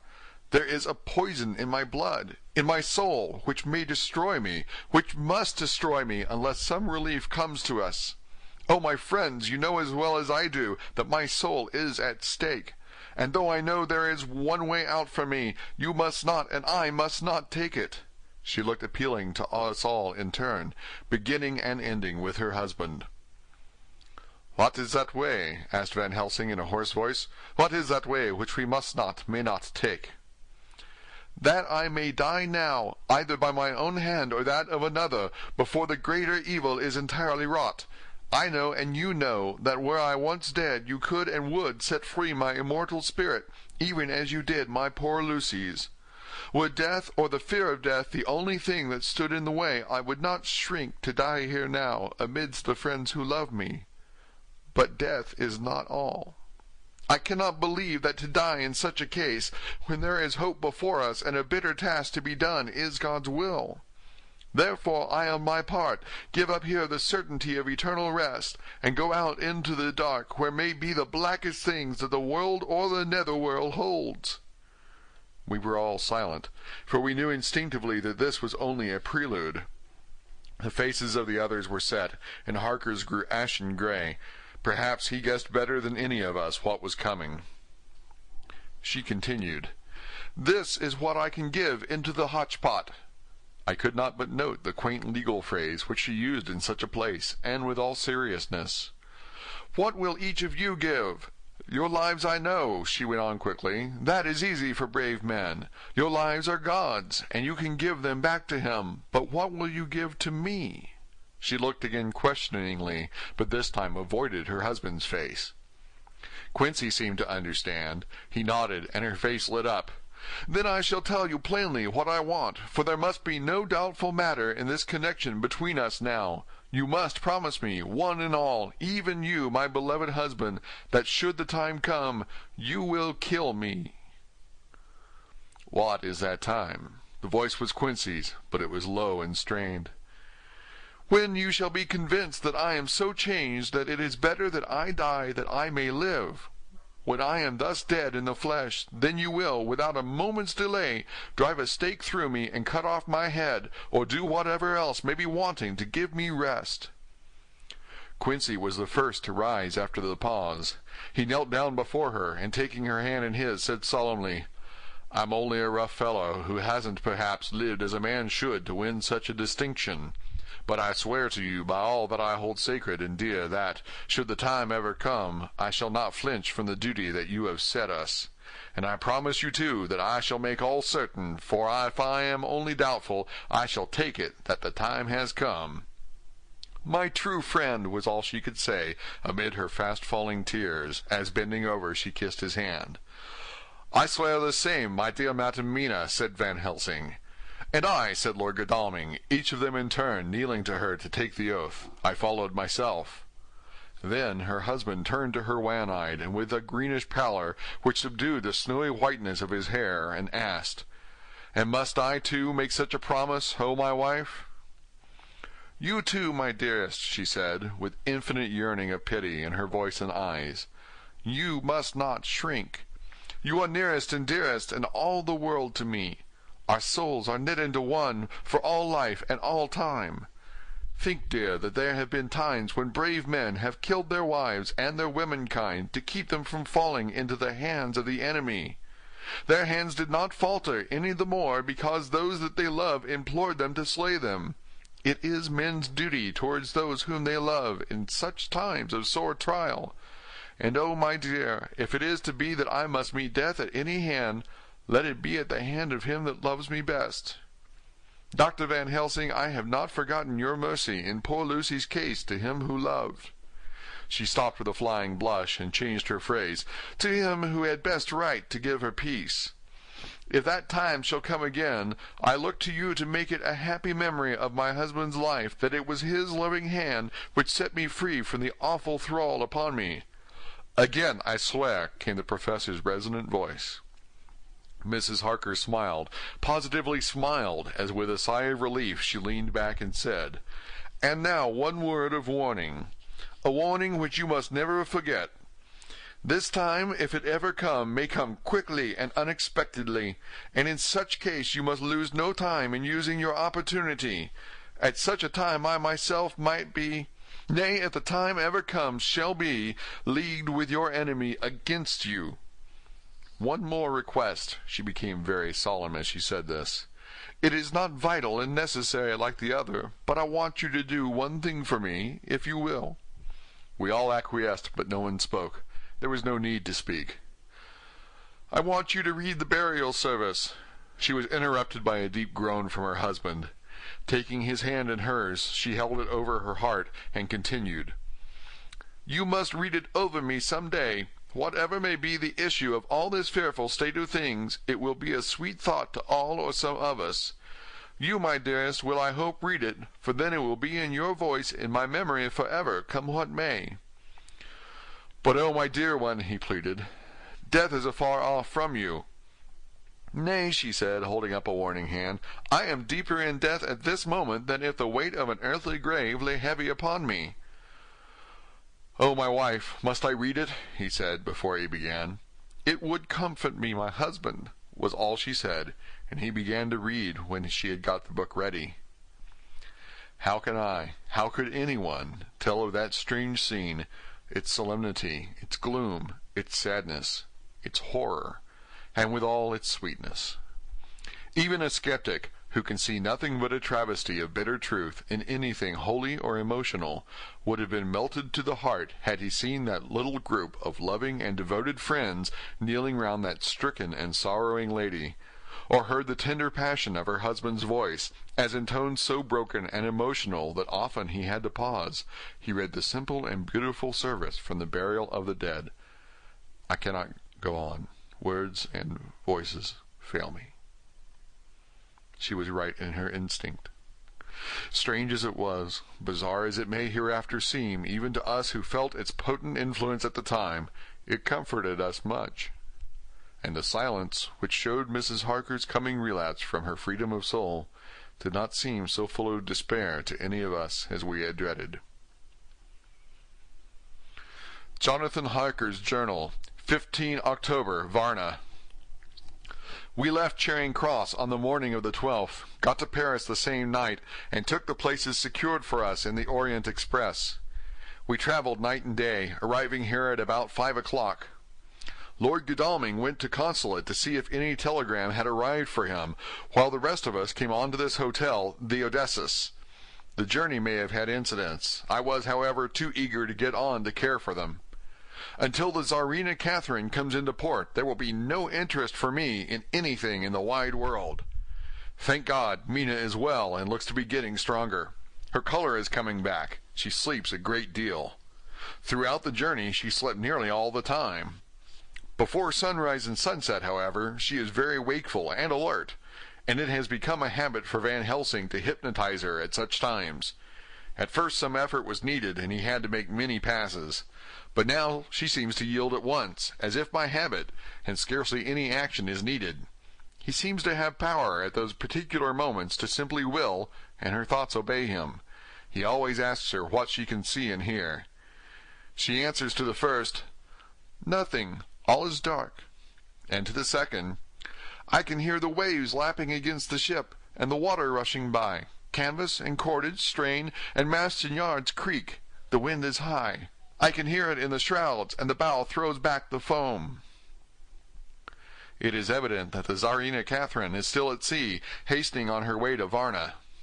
Lord Godalming has just returned. He had 4 telegrams, one each day since we started, and all to the same effect, that the Tsarina Catherine had not been reported to Lloyd's from anywhere.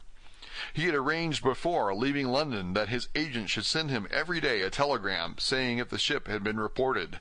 He was to have a message even if she were not reported, so that he might be sure that there was a watch being kept at the other end of the wire. We had dinner and went to bed early. Tomorrow we are to see the vice-consul, and to arrange, if we can, about getting on board the ship as soon as she arrives. Van Helsing says that our chance will be to get on the boat between sunrise and sunset. The Count, even if he takes the form of a bat, cannot cross the running water of his own volition, and so cannot leave the ship. As he dare not change to man's form without suspicion, which he evidently wishes to avoid, he must remain in the box.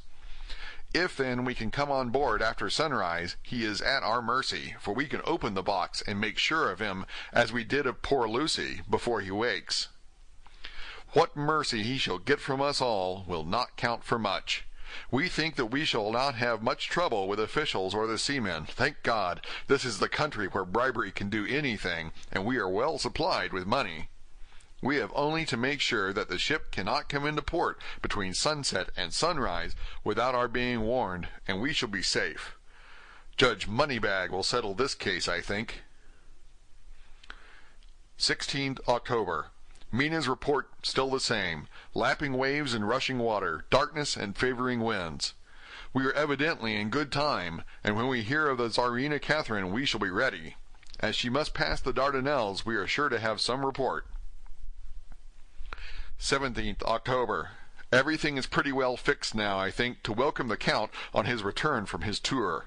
Godalming told the shippers that he fancied that the box sent aboard might contain something stolen from a friend of his, and got a half consent that he might open it at his own risk.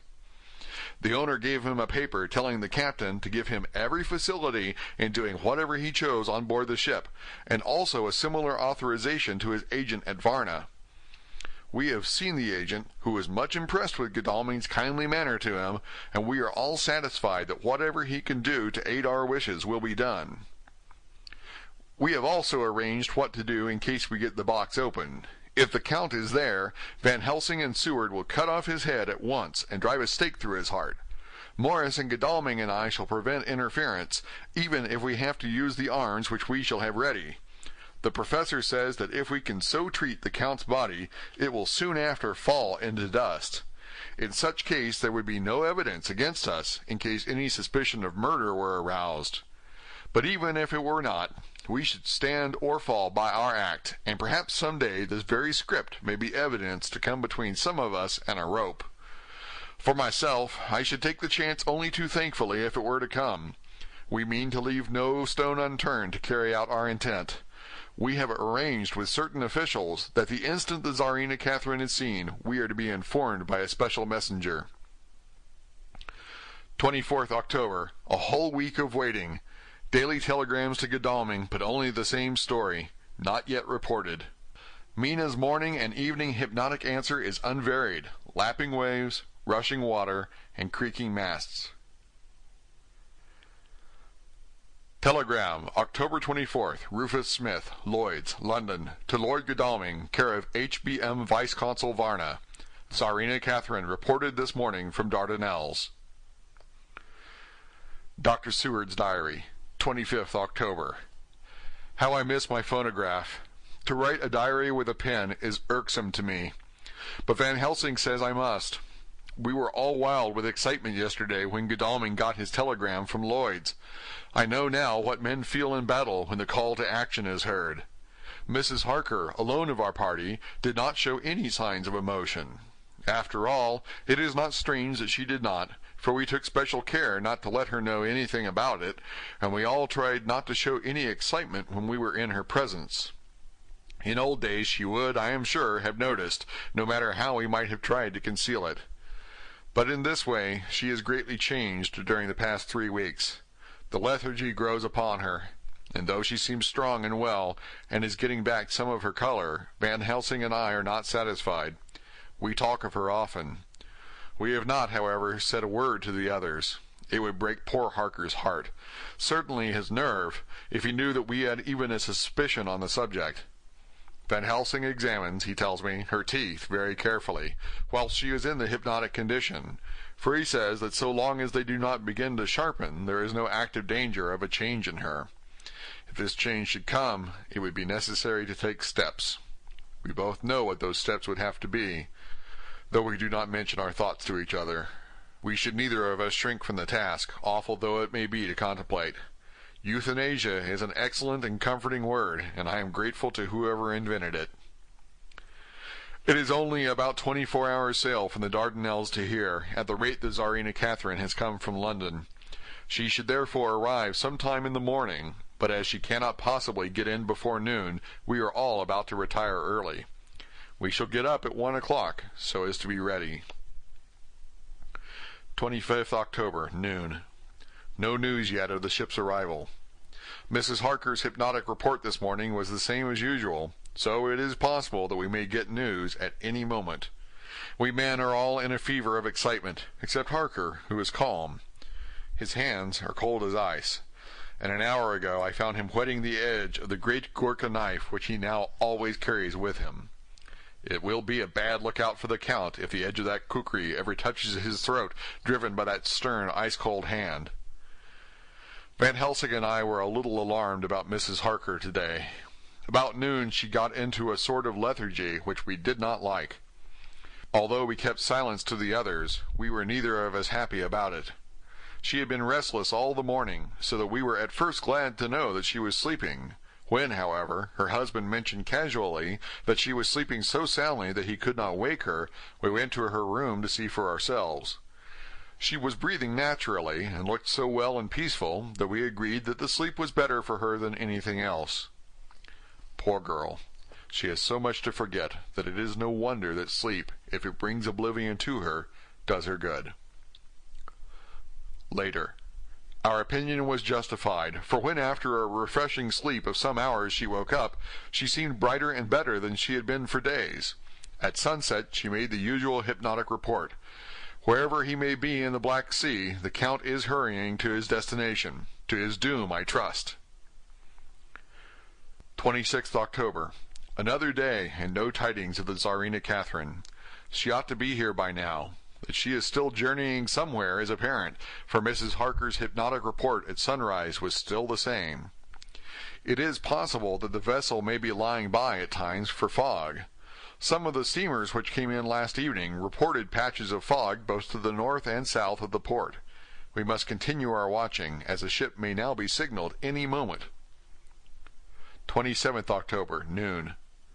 Most strange. No news yet of the ship we wait for. Mrs. Harker reported last night and this morning as usual, lapping waves and rushing water, though she added that the waves were very faint. The telegrams from London have been the same. No further report.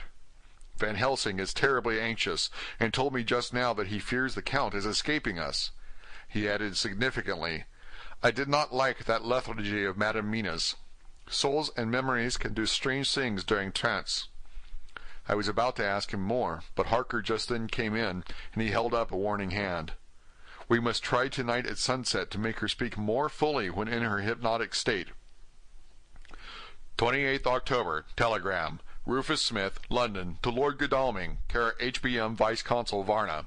Tsarina Catherine reported entering Galatz at 1 o'clock today. Dr. Seward's diary, 28th October.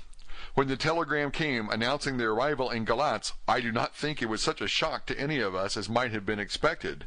True, we did not know whence or how or when the bolt would come, but I think we all expected that something strange would happen. The day of arrival at Varna made us individually satisfied that things would not be just as we had expected. We only waited to learn where the change would occur. None the less, however, it was a surprise. I suppose that nature works on such a hopeful basis that we believe against ourselves that things will be as they ought to be, not as we should know that they will be. Transcendentalism is a beacon to the angels, even if it be a will-o'-the-wisp to man. Van Helsing raised his hand over his head for a moment, as though in remonstrance with the Almighty, but he said not a word, and in a few seconds stood up with his face sternly set. Lord Godalming grew very pale, and sat breathing heavily. I was myself half stunned, and looked in wonder at one after another. Quincey Morris tightened his belt with that quick movement which I knew so well. In our old wandering days it meant action.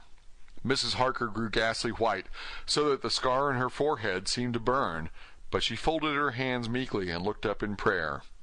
Harker smiled, actually smiled, the dark, bitter smile of one who is without hope, but at the same time his action belied his words, for his hands instinctively sought the hilt of the great kukri knife and rested there. "When does the next train start for Galatz?" said Van Helsing to us generally. "At 6:30 tomorrow morning." We all started, for the answer came from Mrs. Harker.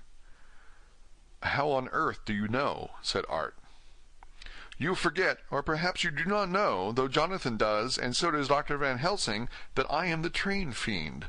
At home in Exeter I always used to make up the timetables so as to be helpful to my husband. I found it so useful sometimes that I always make a study of the timetables now. I knew that if anything were to take us to Castle Dracula we should go by Galatz, or at any rate through Bucharest, so I learned the times very carefully. Unhappily, there are not many to learn, as the only train tomorrow leaves as I say." "Wonderful woman," murmured the professor. "Can't we get a special?" asked Lord Godalming. Van Helsing shook his head. "I fear not. This land is very different from yours or mine. Even if we did have a special, it would probably not arrive as soon as our regular train. Moreover, we have something to prepare. We must think. Now let us organize. Your friend Arthur, go to the train and get the tickets and arrange that all be ready for us to go in the morning. Do your friend Jonathan go to the agent of the ship and get from him letters to the agent in Galatz, with authority to make a search of the ship just as it was here. Quincy Morris, you see the vice-consul, and get his aid with his fellow in Galatz, and all he can do to make our way smooth, so that no times be lost when over the Danube. John will stay with Madam Mina and me, and we shall consult. For so, if time be long, you may be delayed, and it will not matter when the sun set, since I am here with Madam to make report." "And I," said Mrs. Harker brightly, and more like her old self than she had been for many a long day, "shall try to be of use in all ways, and shall think and write for you as I used to do. Something is shifting from me in some strange way, and I feel freer than I have been of late." The three younger men looked happier at the moment as they seemed to realize the significance of her words. But Van Helsing and I, turning to each other, met each a grave and troubled glance. We said nothing at the time, however. When the three men had gone out to their tasks, Van Helsing asked Mrs. Harker to look up the copy of the diaries and find him the part of Harker's journal at the castle. She went away to get it. When the door was shut upon her, he said to me, "We mean the same. Speak out." "Here is some change. It is a hope that makes me sick, for it may deceive us." "Quite so. Do you know why I asked her to get the manuscript?" "No," said I, "unless it was to get an opportunity of seeing me alone." "You are in part right, friend John, but only in part. I want to tell you something, and oh, my friend, I am taking a terrible risk. But I believe it is right. In the moment when Madam Mina said those words that arrest both our understanding, an inspiration came to me. In the trance of 3 days ago, the Count sent her his spirit to read her mind. Or more like he took her to see him in his earth box in the ship with water rushing, just as it got free at rise and set of sun. He learned then that we are here, for she have more to tell in her open life, with eyes to see, ears to hear, than he, shut as he is, in his coffin box. Now he make his most effort to escape us. At present he want her not. He is sure with his so great knowledge that she will come at his call, but he cut her off, take her, as he can do, out of his own power, that so she come not to him. Ah, there I have hoped that our man-brains that have been of man so long, and that have not lost the grace of God, will come higher than his child-brain that lie in his tomb for centuries, that grow not yet to our stature, and that do only work selfish and therefore small. Here comes Madam Mina, not a word to her of her trance. She knows it not, and it would overwhelm her and make despair just when we want all her hope, all her courage, when most we want all her great brain, which is trained like man's brain, but is of sweet woman, and have a special power which the Count give her, and which he may not take away altogether, though he think not so. Hush, let me speak, and you shall learn. John, my friend, we are in awful straits. I fear as I never feared before. We can only trust the good God. Silence! Here she comes."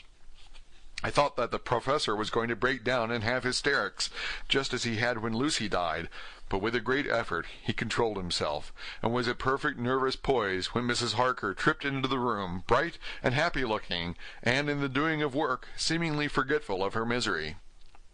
As she came in, she handed a number of sheets of typewriting to Van Helsing. He looked over them gravely, his face brightening up as he read. Then, holding the pages between his finger and thumb, he said, "Friend John, To you with so much experience already, and you too, dear Madam Mina, that are young, here is a lesson. Do not fear ever to think. A half-thought has been buzzing often in my brain, but I fear to let him loose his wings. Here now, with more knowledge, I go back to where that half-thought come from, and I find that he be no half-thought at all. That be a whole thought, though so young that he is not yet strong to use his little wings.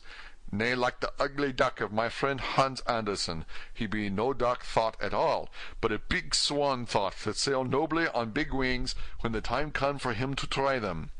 See, I read here what Jonathan have written. That other of his race who, in a later age, again and again, brought his forces over the great river into Turkeyland, who, when he was beaten back, came again and again and again, though he had come alone for the bloody field where his troops were being slaughtered, since he knew that he alone could ultimately triumph. What does this tell us? Not much? No. The Celt's child thought see nothing, therefore he speaks so free. Your man thought see nothing. My man thought see nothing, till just now. No, but there comes another word from someone who speak without thought, because she too know not what it mean, what it might mean. Just as there are elements which rest, yet when in nature's course they move on their way, and they touch the poof, and there comes a flash of light, heaven-wide, that blind and kill and destroy some, but that show up all earth below for leagues and leagues. Is it not so? Well, I shall explain. To begin, have you ever studied the philosophy of crime? Yes and no. You, John, yes, for it is a study of insanity. You, no, Madam Mina, for crime touch you not but once. Still, your mind works true, and argues not, a particulari ad universal. There is this peculiarity in criminals. It is so constant, in all countries and at all times, that even police, who know not much from philosophy, come to know it empirically, that it is. That is to be empiric. The criminal always works at one crime. That is the true criminal, who seems predestinate to crime, and who will of none other. This criminal has not full man brain. He is clever, and cunning, and resourceful, but he be not of man's stature as to brain. He be of child brain in much. Now, this criminal of ours is predestinate to crime also. He too have child brain, and it is of the child to do what he have done. The little bird, the little fish, the little animal learn not by principle, but empirically. And when he learn to do, then there is to him the ground to start from to do more. Das pou sto, said Archimedes. Give me a fulcrum, and I shall move the world. To do once is the fulcrum whereby child brain become man brain. And until he have the purpose to do more, he continue to do the same, again, every time, just as he have done before. Oh, my dear, I see that your eyes are opened, and that, to you, the lightning flash show all the leagues. For Mrs. Harker began to clap her hands, and her eyes sparkled. He went on, Now you shall speak. Tell us two dry men of science what you see with those so bright eyes. He took her hand and held it whilst he spoke. His fingers and thumb closed on her pulse, as I thought instinctively and unconsciously, as she spoke. The Count is a criminal and of criminal type. Nordau and Lombroso would so classify him, and qua criminal he is of an imperfectly formed mind. Thus, in a difficulty he has to seek resource in habit. His past is a clue, and the one page of it that we know, and that from his own lips tells that once before, when in what Mr. Morris would call a tight place, he went back to his own country from the land he had tried to invade, and thence, without losing purpose, prepared himself for a new effort. He came again better equipped for his work, and won. So he came to London to invade a new land. He was beaten, and when all hope of success was lost, and his existence in danger, he fled back over the sea to his home, just as formerly he had fled back over the Danube from Turkeyland. Good, good! Oh, you're so clever, lady, said Van Helsing enthusiastically, as he stooped and kissed her hand. A moment later he said to me, as calmly as though we had been having a sick-room consultation, 72 only, and in all this excitement I have hope. Turning to her again, he said with keen expectation, But go on, there is more to tell if you will. Be not afraid. John and I know. I do in any case, and shall tell you if you are right. Speak without fear. I will try to, but you will forgive me if I seem too egotistical. Nay, fear not. You must be egotist, for it is of you that we think. Then, as he is criminal, he is selfish. And as his intellect is small and his action is based on selfishness, he confines himself to one purpose. That purpose is remorseless. As he fled back over the Danube, leaving his forces to be cut to pieces, so now he is intent on being safe, careless of all. So his own selfishness frees my soul somewhat from the terrible power which he acquired over me on that dreadful night. I felt it! Oh, I felt it! Thank God for his great mercy! My soul is freer than it has been since that awful hour, and all that haunts me is a fear lest in some trance or dream he may have used my knowledge for his ends. The professor stood up. He has so used your mind, and by it he has left us here in Varna, whilst the ship that carried him rushed through enveloping fog up to Galatz, where doubtless he had made preparation for escaping from us. But his child mind only saw so far. And it may be that as ever is in God's providence, the very thing that the evil doer most reckoned on for his selfish good turns out to be his chiefest harm. The hunter is taken in his own snare, as the great psalmist says.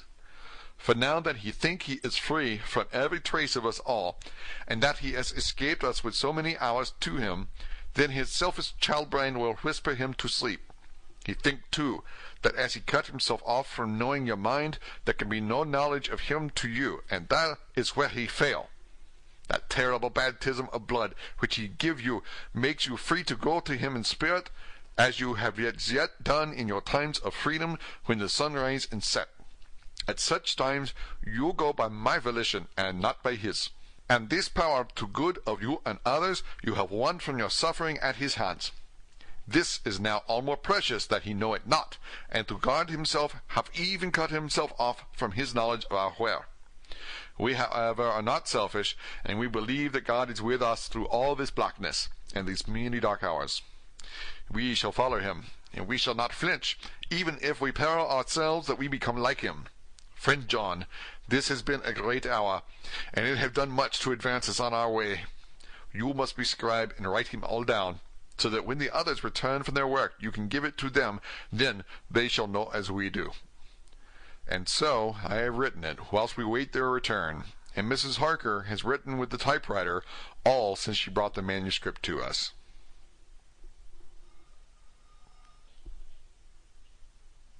End of chapter 25. Dracula by Bram Stoker. Chapter 26. Dr. Seward's Diary, 29 October. This is written in the train from Varna to Galatz. Last night we all assembled a little before the time of sunset. Each of us has done his work as well as he could, as far as thought and endeavor and opportunity go. We are prepared for the whole of our journey, and for our work when we get to Galatz. When the usual time came round, Mrs. Harker prepared herself for her hypnotic effort, and after a longer and more serious effort on the part of Van Helsing than had been usually necessary, she sank into the trance. Usually she speaks on a hint, but this time the professor had to ask her questions, and had to ask them pretty resolutely before we could learn anything. At last her answer came. "I can see nothing. We are still. There are no waves lapping, but only a steady swirl of water running softly against the hawser. I can hear men's voices calling, near and far, and the roll and creak of oars in the rowlocks. A gun is fired somewhere. The echo of it seems far away. There is trampling of feet overhead, and ropes and chains are dragged along. What is this? There is a gleam of light. I can feel the air blowing upon me." Here she stopped.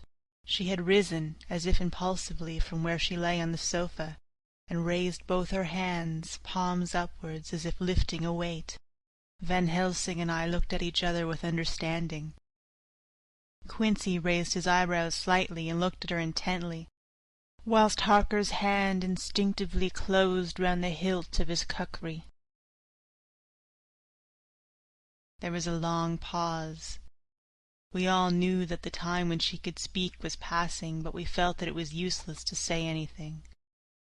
Suddenly she sat up, and as she opened her eyes said sweetly, "Would none of you like a cup of tea? You must all be so tired." We could only make her happy, and so acquiesced. She bustled off to get tea. When she had gone, Van Helsing said, "You see, my friends, he is close to land. He has left his earth chest, but he has yet to get on shore. In the night he may lie hidden somewhere, but if he be not carried on shore, or if the ship do not touch it, he cannot achieve the land. In such case he can, if it be in the night, change his form, and jump or fly on shore. Then, unless he be carried, he cannot escape, and if he be carried, then the customs men may discover what the box contain. Thus, in fine, if he escape not on shore tonight, or before dawn, there will be the whole day lost to him. We may then arrive in time, for he escape not at night, we shall come on him in daytime, boxed up and at our mercy, for he dare not be his true self, awake and visible, lest he be discovered." There was no more to be said, so we waited in patience until the dawn, at which time we might learn more from Mrs. Harker. Early this morning we listened with breathless anxiety for her response in her trance. The hypnotic stage was even longer in coming than before, and when it came, the time remaining until full sunrise was so short that we began to despair. Van Helsing seemed to throw his whole soul into the effort. At last, in obedience to his will, she made reply. "All is dark. I hear lapping water, level with me, and some creaking as of wood on wood." She paused, and the red sun shot up. We must wait till tonight. And so it is that we are travelling towards Galatz in an agony of expectation. We are due to arrive between 2 and 3 in the morning, but already, at Bucharest, we are 3 hours late, so we cannot possibly get in till well after sun-up. Thus we shall have 2 more hypnotic messages from Mrs. Harker. Either or both may possibly throw some light on what is happening. Later. Sunset is come and gone. Fortunately it came at a time when there was no distraction, for had it occurred whilst we were in the station we might not have secured the necessary calm and isolation. Mrs. Harker yielded to the hypnotic influence even less readily than this morning. I am in fear that her power of reading the Count's sensations may die away, just when we want it most. It seems to me that her imagination is beginning to work. While she has been in the trance hitherto, she has confined herself to the simplest of facts. If this goes on, it may ultimately mislead us. If I thought that the Count's power over her would die away equally with her power of knowledge, it would be a happy thought, but I am afraid that it may not be so. When she did speak, her words were enigmatical. Something is going out. I can feel it pass me like a cold wind. I can hear, far off, confused sounds, as if men talking in strange tongues, fierce falling water and the howling of wolves. She stopped, and a shudder ran through her, increasing in intensity for a few seconds, till at the end she shook as though in a palsy. She said no more, even in answer to the professor's imperative questioning. When she woke from the trance she was cold and exhausted and languid, but her mind was all alert. She could not remember anything, but asked what she had said. When she was told, she pondered over it deeply for a long time and in silence. 30 October, 7 a.m. We are near Galatz now, and I may not have time to write later. Sunrise this morning was anxiously looked for by us all, knowing of the increasing difficulty of procuring the hypnotic trance. Van Helsing began his passes earlier than usual. They produced no effect, however, until the regular time, when she yielded with a still greater difficulty, only a minute before the sun rose. The professor lost no time in his questioning. Her answer came with equal quickness. "All is dark. I hear water swirling by, level with my ears, and the creaking of wood on wood. Cattle low far off. There is another sound, a queer one, like— She stopped and grew white and whiter still. Go on, speak, I command you," said Van Helsing in an agonized voice.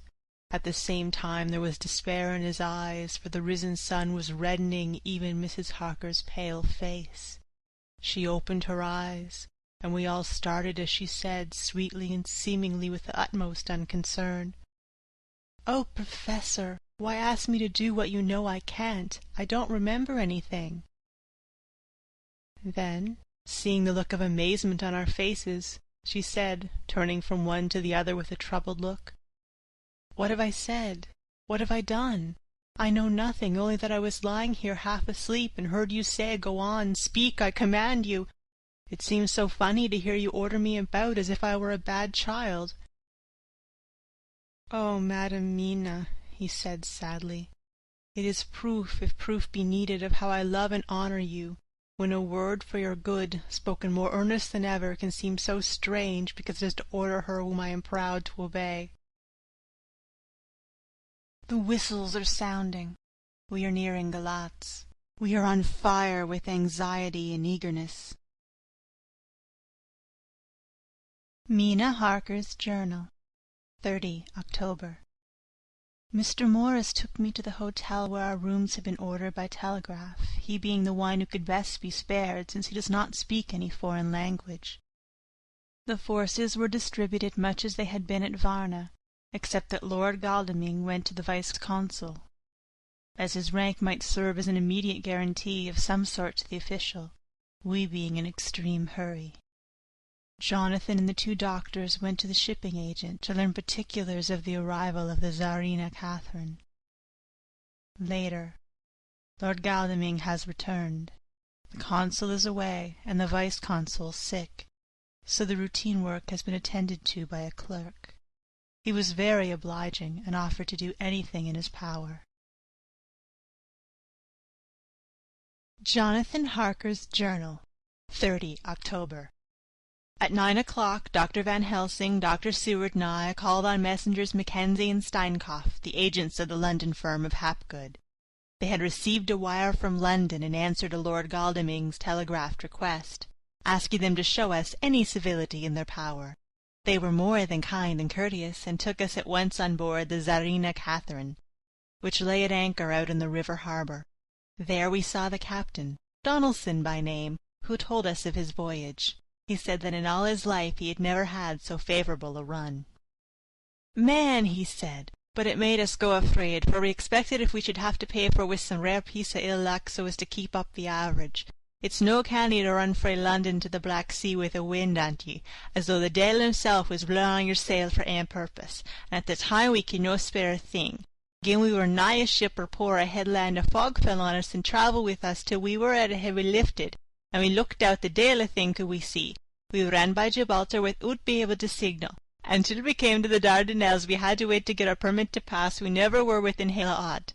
At first I inclined to slack off the sail and beat about till the fog was lifted, but whiles I thought if the deil was mind to get us to the Black Sea quick, he was like to do it whether he would or no, and if we had a quick voyage it would be no to our miscredit with the owners, and no hurt to our traffic, and the old man who served us on purpose would be graceful to us for no hindering him."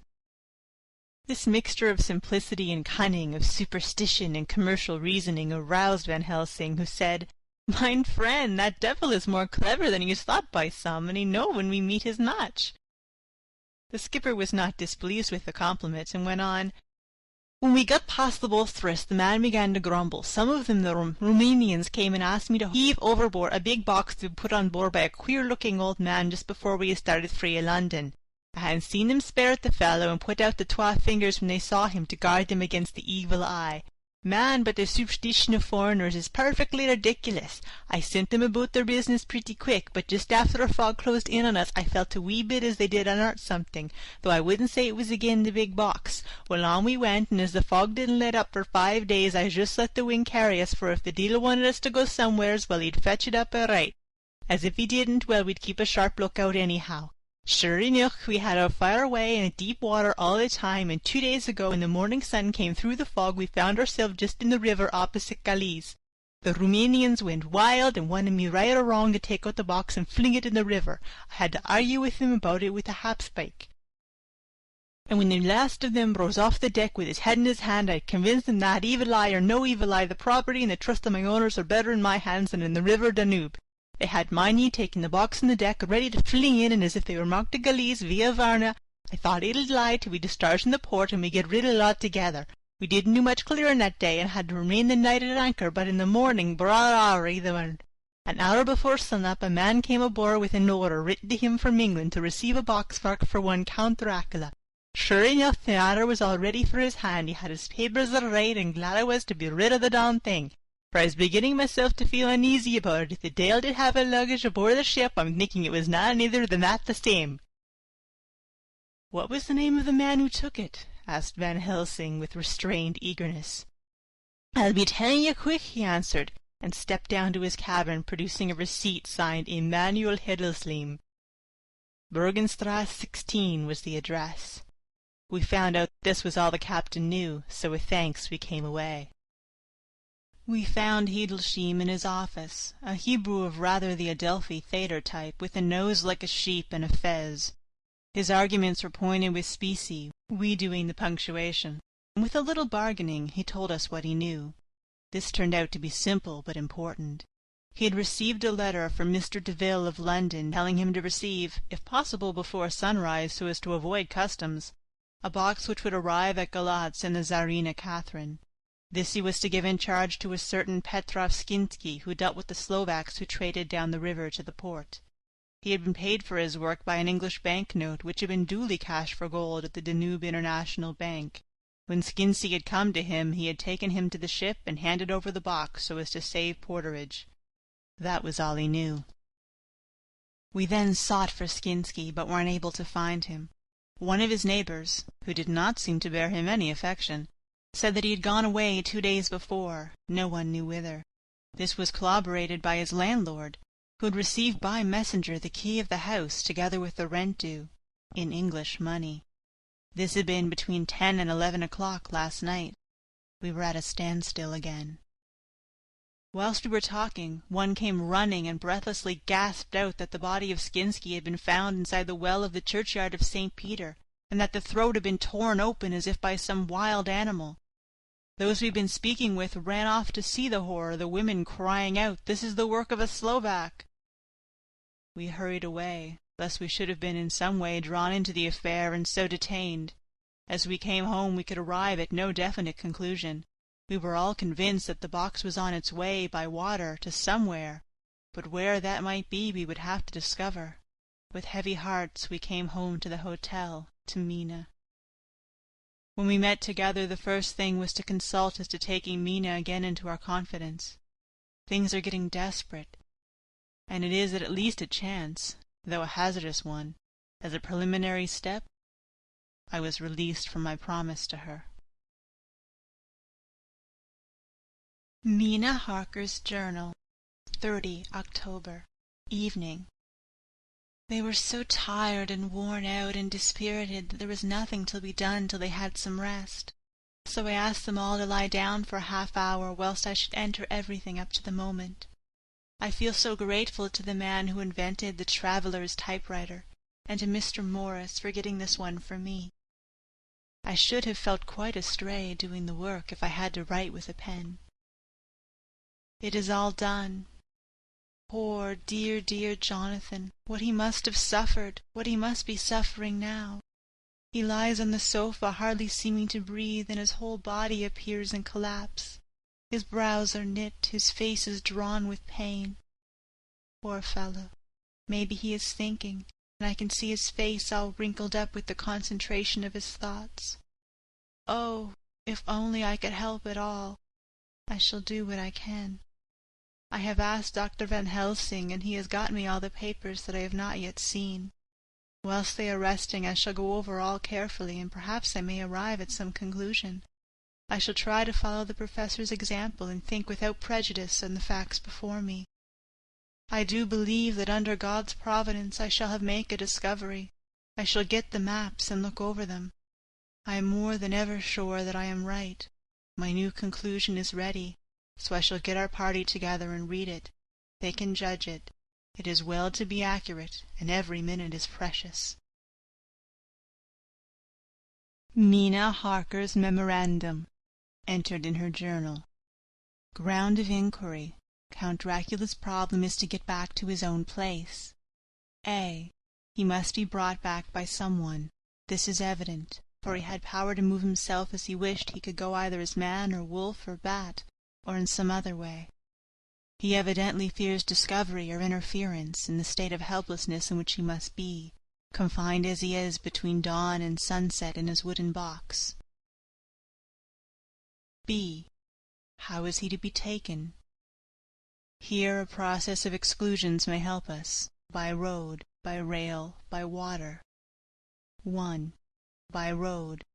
There are endless difficulties, especially in leaving the city. X. There are people, and people are curious, and investigate. A hint, a surmise, a doubt as to what might be in the box would destroy him. Y. There are, or there may be, customs and octroi officers to pass. Z. His pursuers might follow. This is his highest fear, and in order to prevent his being betrayed he has repelled, so far as he can, even his victim, me.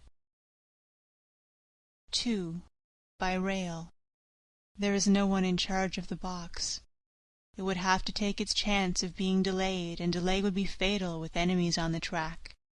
True, he might escape at night, but what would he be if left in a strange place with no refuge that he could fly to?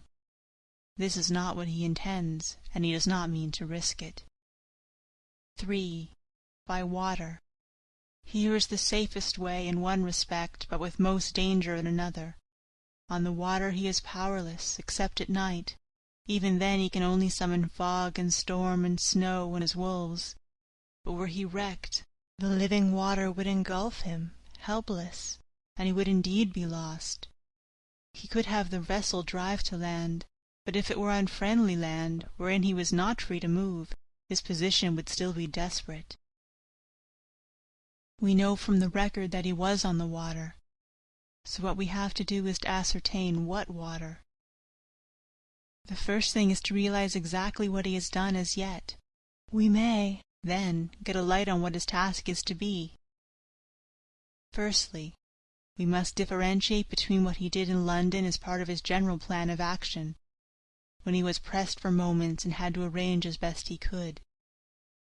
Secondly, we must see, as well as we can surmise it from the facts we know of, what he has done here. As to the first, he evidently intended to arrive at Galatz, and sent envoys to Varna to deceive us, lest we should ascertain his means of exit from England. His immediate and sole purpose then was to escape. The proof of this is the letter of instructions sent to Emanuel Heldeshim to clear and take away the box before sunrise. There is also the instruction to Petrov Skinsky. These we must only guess at. But there must have been some letter or message, since Skinsky came to Hildesheim. That, so far, his plans were successful, we know. The Tsarina Catherine made a phenomenally quick journey, so much though that Captain Donelson's suspicions were aroused. But his superstition, united with his canniness, played the Count's game for him, and he ran with his favouring wind through fogs and all, till he brought up blindfold at Galatz. That the Count's arrangements were well made has been proved. Hildesheim cleared the box, took it off, and gave it to Skinsky. Skinsky took it, and here we lose the trail. We only know that the box is somewhere on the water, moving along. The customs and the octroi, if there be any, have been avoided. Now we have come to what the Count must have done after his arrival, on land, at Galatz. The box was given to Skinsky before sunrise. At sunrise the Count would appear in his own form. Here we ask why Skinsky was chosen at all to aid in the work. In my husband's diary Skinsky is mentioned as dealing with the Slovaks who trade down the river to the port. and the man's remark that the murder was the work of a Slovak showed the general feeling against his class. The Count wanted isolation. My surmise is this, that in London the Count decided to get back to his castle by water as the most safe and secret way. He was brought from the Kanskil by Skizgani, and probably they delivered their cargo to Slovaks, who took the boxes to Varna, for there they were shipped to London. Thus the Count had knowledge of the persons who could arrange this service. When the box was on land, before sunrise or after sunset, he came out from his box, met Skinsky, and instructed him what to do as to arranging the carriage of the box up some river. When this was done, and he knew that all was in train, he blotted out his traces, as he thought, by murdering his agent. I have examined the map, and find that the river most suitable for the Slovaks to have ascended is either the Pruth or the Sareth. I read in the typescript that in my trance I heard cows low and water swirling level with my ears and the creaking of wood. The Count, in his box then, was on a river in an open boat, propelled probably either by oars or poles, for the banks are near and is working it against stream. There would be no such if floating downstream.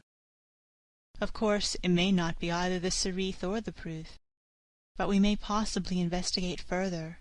Now of these two, the Pruth is the most easily navigated, but the Sareth is, at Fundu, joined by the Bistritza, which runs up round the Borgo Pass.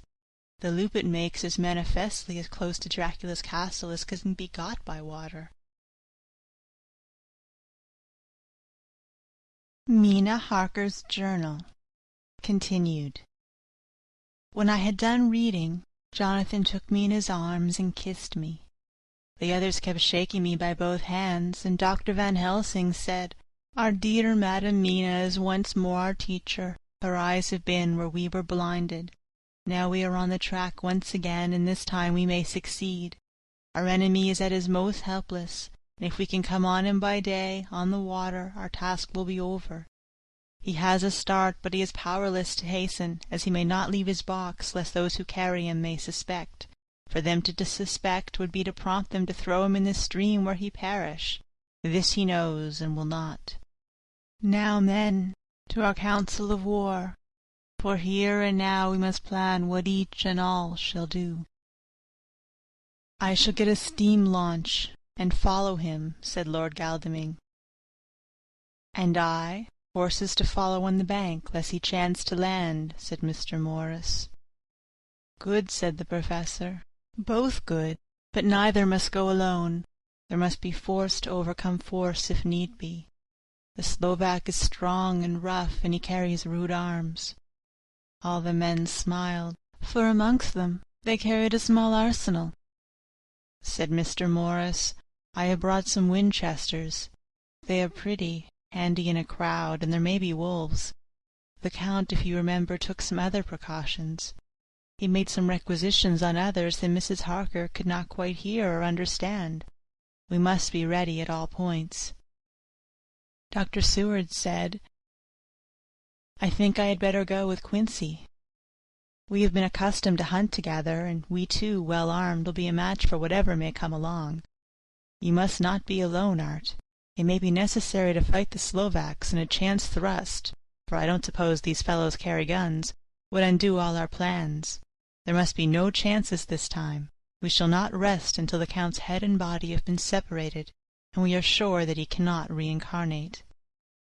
He looked at Jonathan as he spoke, and Jonathan looked at me. I could see that the poor dear was torn about in his mind. Of course he wanted to be with me, but then the boat service would, most likely, be the one that would destroy the vampire. Why did I hesitate to write the word? He was silent a while, and during his silence Dr. Van Helsing spoke. "Friend Jonathan, this is to you for twice reasons. First, because you are young and brave and can fight, and all the energies may be needed at the last. And again that it is your right to destroy him, that which has wrought such woe to you and others. Be not afraid for Madam Mina. She will be my care if I may. I am old, My legs are not so quick to run as once, and I am not used to ride so long or pursue as need be, or to fight with lethal weapons. But I can be of other service. I can fight another way, and I can die if need be as well as younger men. Now let me say that what I would is this. While you, my Lord Godalming, and friend Jonathan go in your so swift little steamboat up the river, and whilst John and Quincy guard the bank where perchance he might be landed, I will take Madam Mina right into the heart of the enemy's country, whilst the old fox is tied in his boat, floating on the running stream whence he cannot escape to land, where he dares not raise the lid of his coffin-box lest his Slovak carriers should in fear leave him to perish.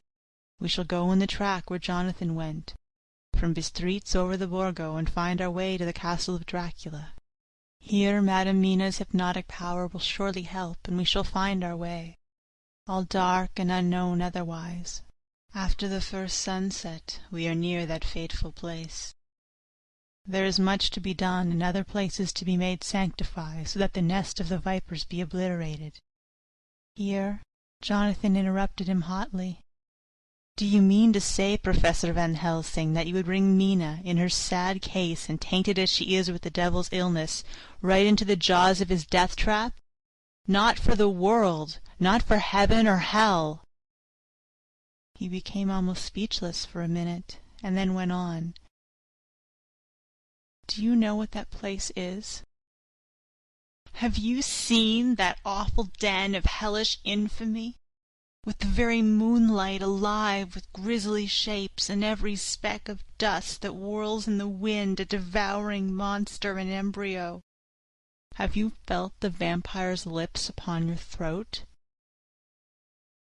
Here he turned to me, and as his eyes lit on my forehead, he threw up his arms with a cry. Oh, my God! What have we done to have this terror upon us? And he sank down on the sofa in a collapse of misery. The professor's voice, as he spoke in clear, sweet tones which seemed to vibrate in the air, calmed us all. Oh, my friend, it is because I would save Madam Mina from this awful place that I would go. God forbid that I should take her into that place. There is work, wild work, to be done before that place can be purified. Remember that we are in terrible straits. If the Count escape us this time, and he is strong and subtle and cunning, he may choose to sleep him for a century, and then at that time our dear one," he took my hand, "would come to him to keep him company, and would be as those others that you, Jonathan, saw. You have told us of their gloating lips. You heard their ribald laugh as they clutched the moving bag that the Count threw to them. You shudder, and well may it be. Forgive me that I make you so much pain, but it is necessary. My friend, is it not a dire need for that which I am giving, possibly my life? If it were that any one went into that place to stay, it is I who would have to go to keep them company." "Do as you will," said Jonathan, with a sob that shook him all over. "We are in the hands of God." Later. Oh, it did me good to see the way that these brave men worked. How can women help loving men when they were so earnest and so true and so brave? And too, it made me think of the wonderful power of money. What can it not do when basely used? I felt so thankful that Lord Godalming is rich, and both he and Mr. Morris, who also has plenty of money, are willing to spend it so freely. For if they did not, our little expedition could not start, either so promptly or so well equipped, as it will within another hour.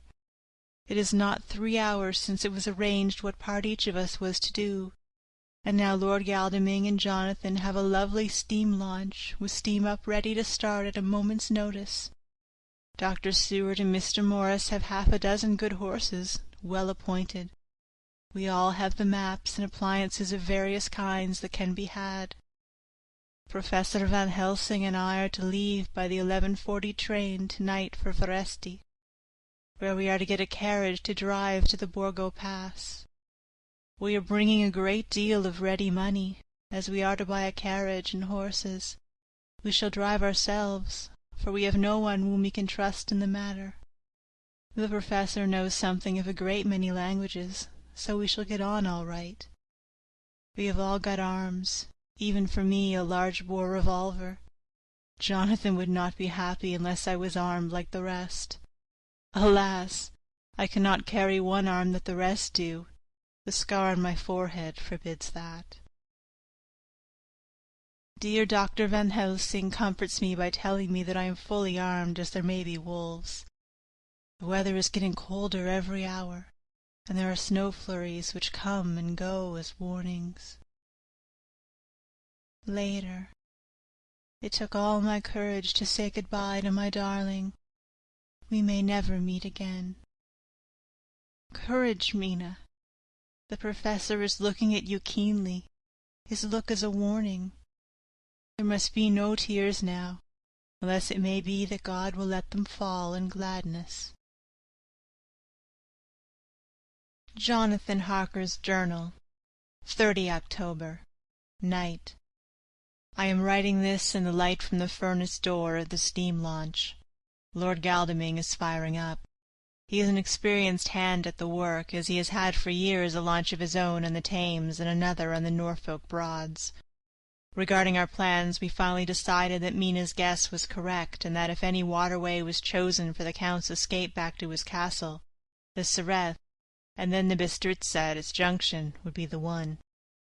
We took it, that somewhere about the 47th degree north latitude would be the place chosen for the crossing, the country between the river and the Carpathians. We have no fear in running at good speed up the river at night. There is plenty of water, and the banks are wide enough apart to make steaming, even in the dark, easy enough. Lord Godalming tells me to sleep for a while, as it is enough for the present for one to be on watch. But I cannot sleep. How can I, with the terrible danger hanging over my darling, and her going out into that awful place? My only comfort is that we are in the hands of God. Only for that faith it would be easier to die than to live, and so be quit of all the trouble. Mr. Morris and Dr. Stewart were off on their long ride before we started. They are to keep up the right bank, far enough off to get on higher lands where they can see a good stretch of river and avoid the following of its curves. They have, for the first stages, 2 men to ride and lead their spare horses, 4 in all, so as not to excite curiosity. When they dismiss the men, which shall be shortly, they shall themselves look after the horses. It may be necessary for us to join forces. If so, they can mount our whole party. One of the saddles has a movable horn and can be easily adapted for Mina, if required. It is a wild adventure we are on. Here, as we are rushing on through the darkness, with the cold from the river seeming to rise up and strike us, with all the mysterious voices of the night around us, it all comes home. We seem to be drifting into unknown places and unknown ways, into a whole world of dark and dreadful things. Godalming is shutting the furnace door. 31 October. Still hurrying along. The day is come, and Godalming is sleeping. I am on watch. The morning is bitterly cold. The furnace heat is grateful, though we have heavy fur coats. As yet we have passed only a few open boats, but none of them had on board any box or package of anything like the size of the one we seek. The men were scared every time we turned our electric lamp on them, and fell on their knees and prayed. 1 November, evening. No news all day. We have found nothing of the kind we seek. We have now passed into the Bistritza, and if we are wrong in our surmise, our chance is gone. We have overhauled every boat, big and little. Early this morning one crew took us for a government boat and treated us accordingly. We saw in this a way of smoothing matters, so at Fundu, where the Bistritza runs into the Sareth, we got a Roumanian flag which we now fly conspicuously. With every boat which we have overhauled since then, this trick has succeeded. We have had every deference shown to us, and not once any objection to whatever we chose to ask or do. Some of the Slovaks tell us that a big boat passed them, going at more than usual speed, as she had a double crew on board. This was before they came to Fundu, so they could not tell us whether the boat turned into the Bistritza or continued up on the Sereth. At Fundu we could not hear of any such boat, so she must have passed there in the night. I am feeling very sleepy. The cold is perhaps beginning to tell upon me, and nature must have rest some time. Godalming insists that he shall keep the first watch.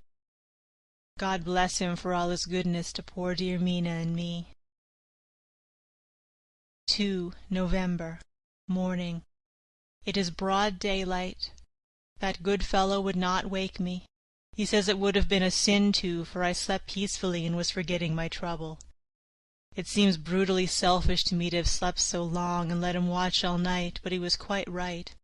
I am a new man this morning, and as I sit here and watch him sleeping, I can do all that is necessary, both as to minding the engine, steering, and keeping watch. I can feel that my strength and energy are coming back to me. I wonder where Mina is now, and Van Helsing. They should have got to Varetzi about noon on Wednesday. It would take them some time to get the carriage and the horses, so if they had started and travelled hard, they would be about now at the Borgo Pass. God guide and help them. I am afraid to think what may happen. If we could only go faster, but we cannot. The engines are throbbing and doing their utmost. I wonder how Dr. Stewart and Mr. Morris are getting on.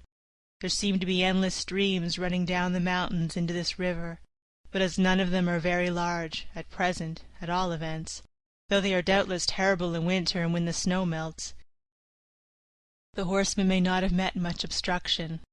I hope that before we get to Strasba we may see them, for if by that time we have not overtaken the Count, it may be necessary to take counsel together what to do next. Dr. Seward's Diary. 2 November. 3 days on the road. No news and no time to write it if there had been, for every moment is precious. We have had only the rest needful for the horses, but we are bearing it wonderfully. Those adventurous days of ours are turning up useful. We must push on. We shall never feel happy till we get the launch in sight again. 3 November. We heard at Fundu that the launch had gone up the Bistritza. I wish it wasn't so cold. There are signs of snow coming, and if it falls heavy it will stop us. In such case we must get a sledge and go on, Russian fashion. 4 November. Today we heard of the launch having been detained by an accident when trying to force a way up the rapids. The Slovak boats get up all right by aid of a rope and steering with knowledge. Some went up only a few hours before. Godalming is an amateur fitter himself, and evidently it was he who put the launch in trim again. Finally they got up the rapids all right with local help and are off on the chase afresh. I fear that the boat is not any better for the accident. Peasantry tell us that after she got upon the smooth water again, she kept stopping every now and again, so long as she was in sight. We must push on harder than ever. Our help may be wanted soon. Mina Harker's Journal. 31 October. Arrived at Varetzi at noon. The professor tells me that this morning at dawn he could hardly hypnotize me at all, and all that I could say was dark and quiet. He is off now, buying a carriage and horses. He says that he will later on try to buy additional horses, that we may be able to change them on the way. We have something more than 70 miles before us. The country is lovely and most interesting. If only we were under different conditions, how delightful it would be to see it all. If Jonathan and I were driving through it alone, what a pleasure it would be to stop and see people and learn something of their life, and to fill our minds and memories with all the color and picturesqueness of the whole wide, beautiful country and the quaint people. But alas! Later. Dr. Van Helsing has returned. He has got the carriage and horses. We are to have some dinner and to start in an hour.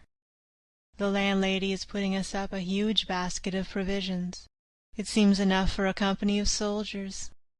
The professor encourages her, and whispers to me that it may be a week before we get any food again. He has been shopping too, and has sent home such a wonderful lot of fur coats and wraps and all sorts of warm things. There will not be any chance of our being cold. We shall soon be off. I am afraid to think what may happen to us. We are truly in the hands of God. He alone knows what may be, and I pray him, with all the strength of my sad and humble soul, that he will watch over my beloved husband, that whatever may happen, Jonathan may know that I loved him and honored him more than I can say, and that my latest and truest thought will always be for him. End of chapter 26.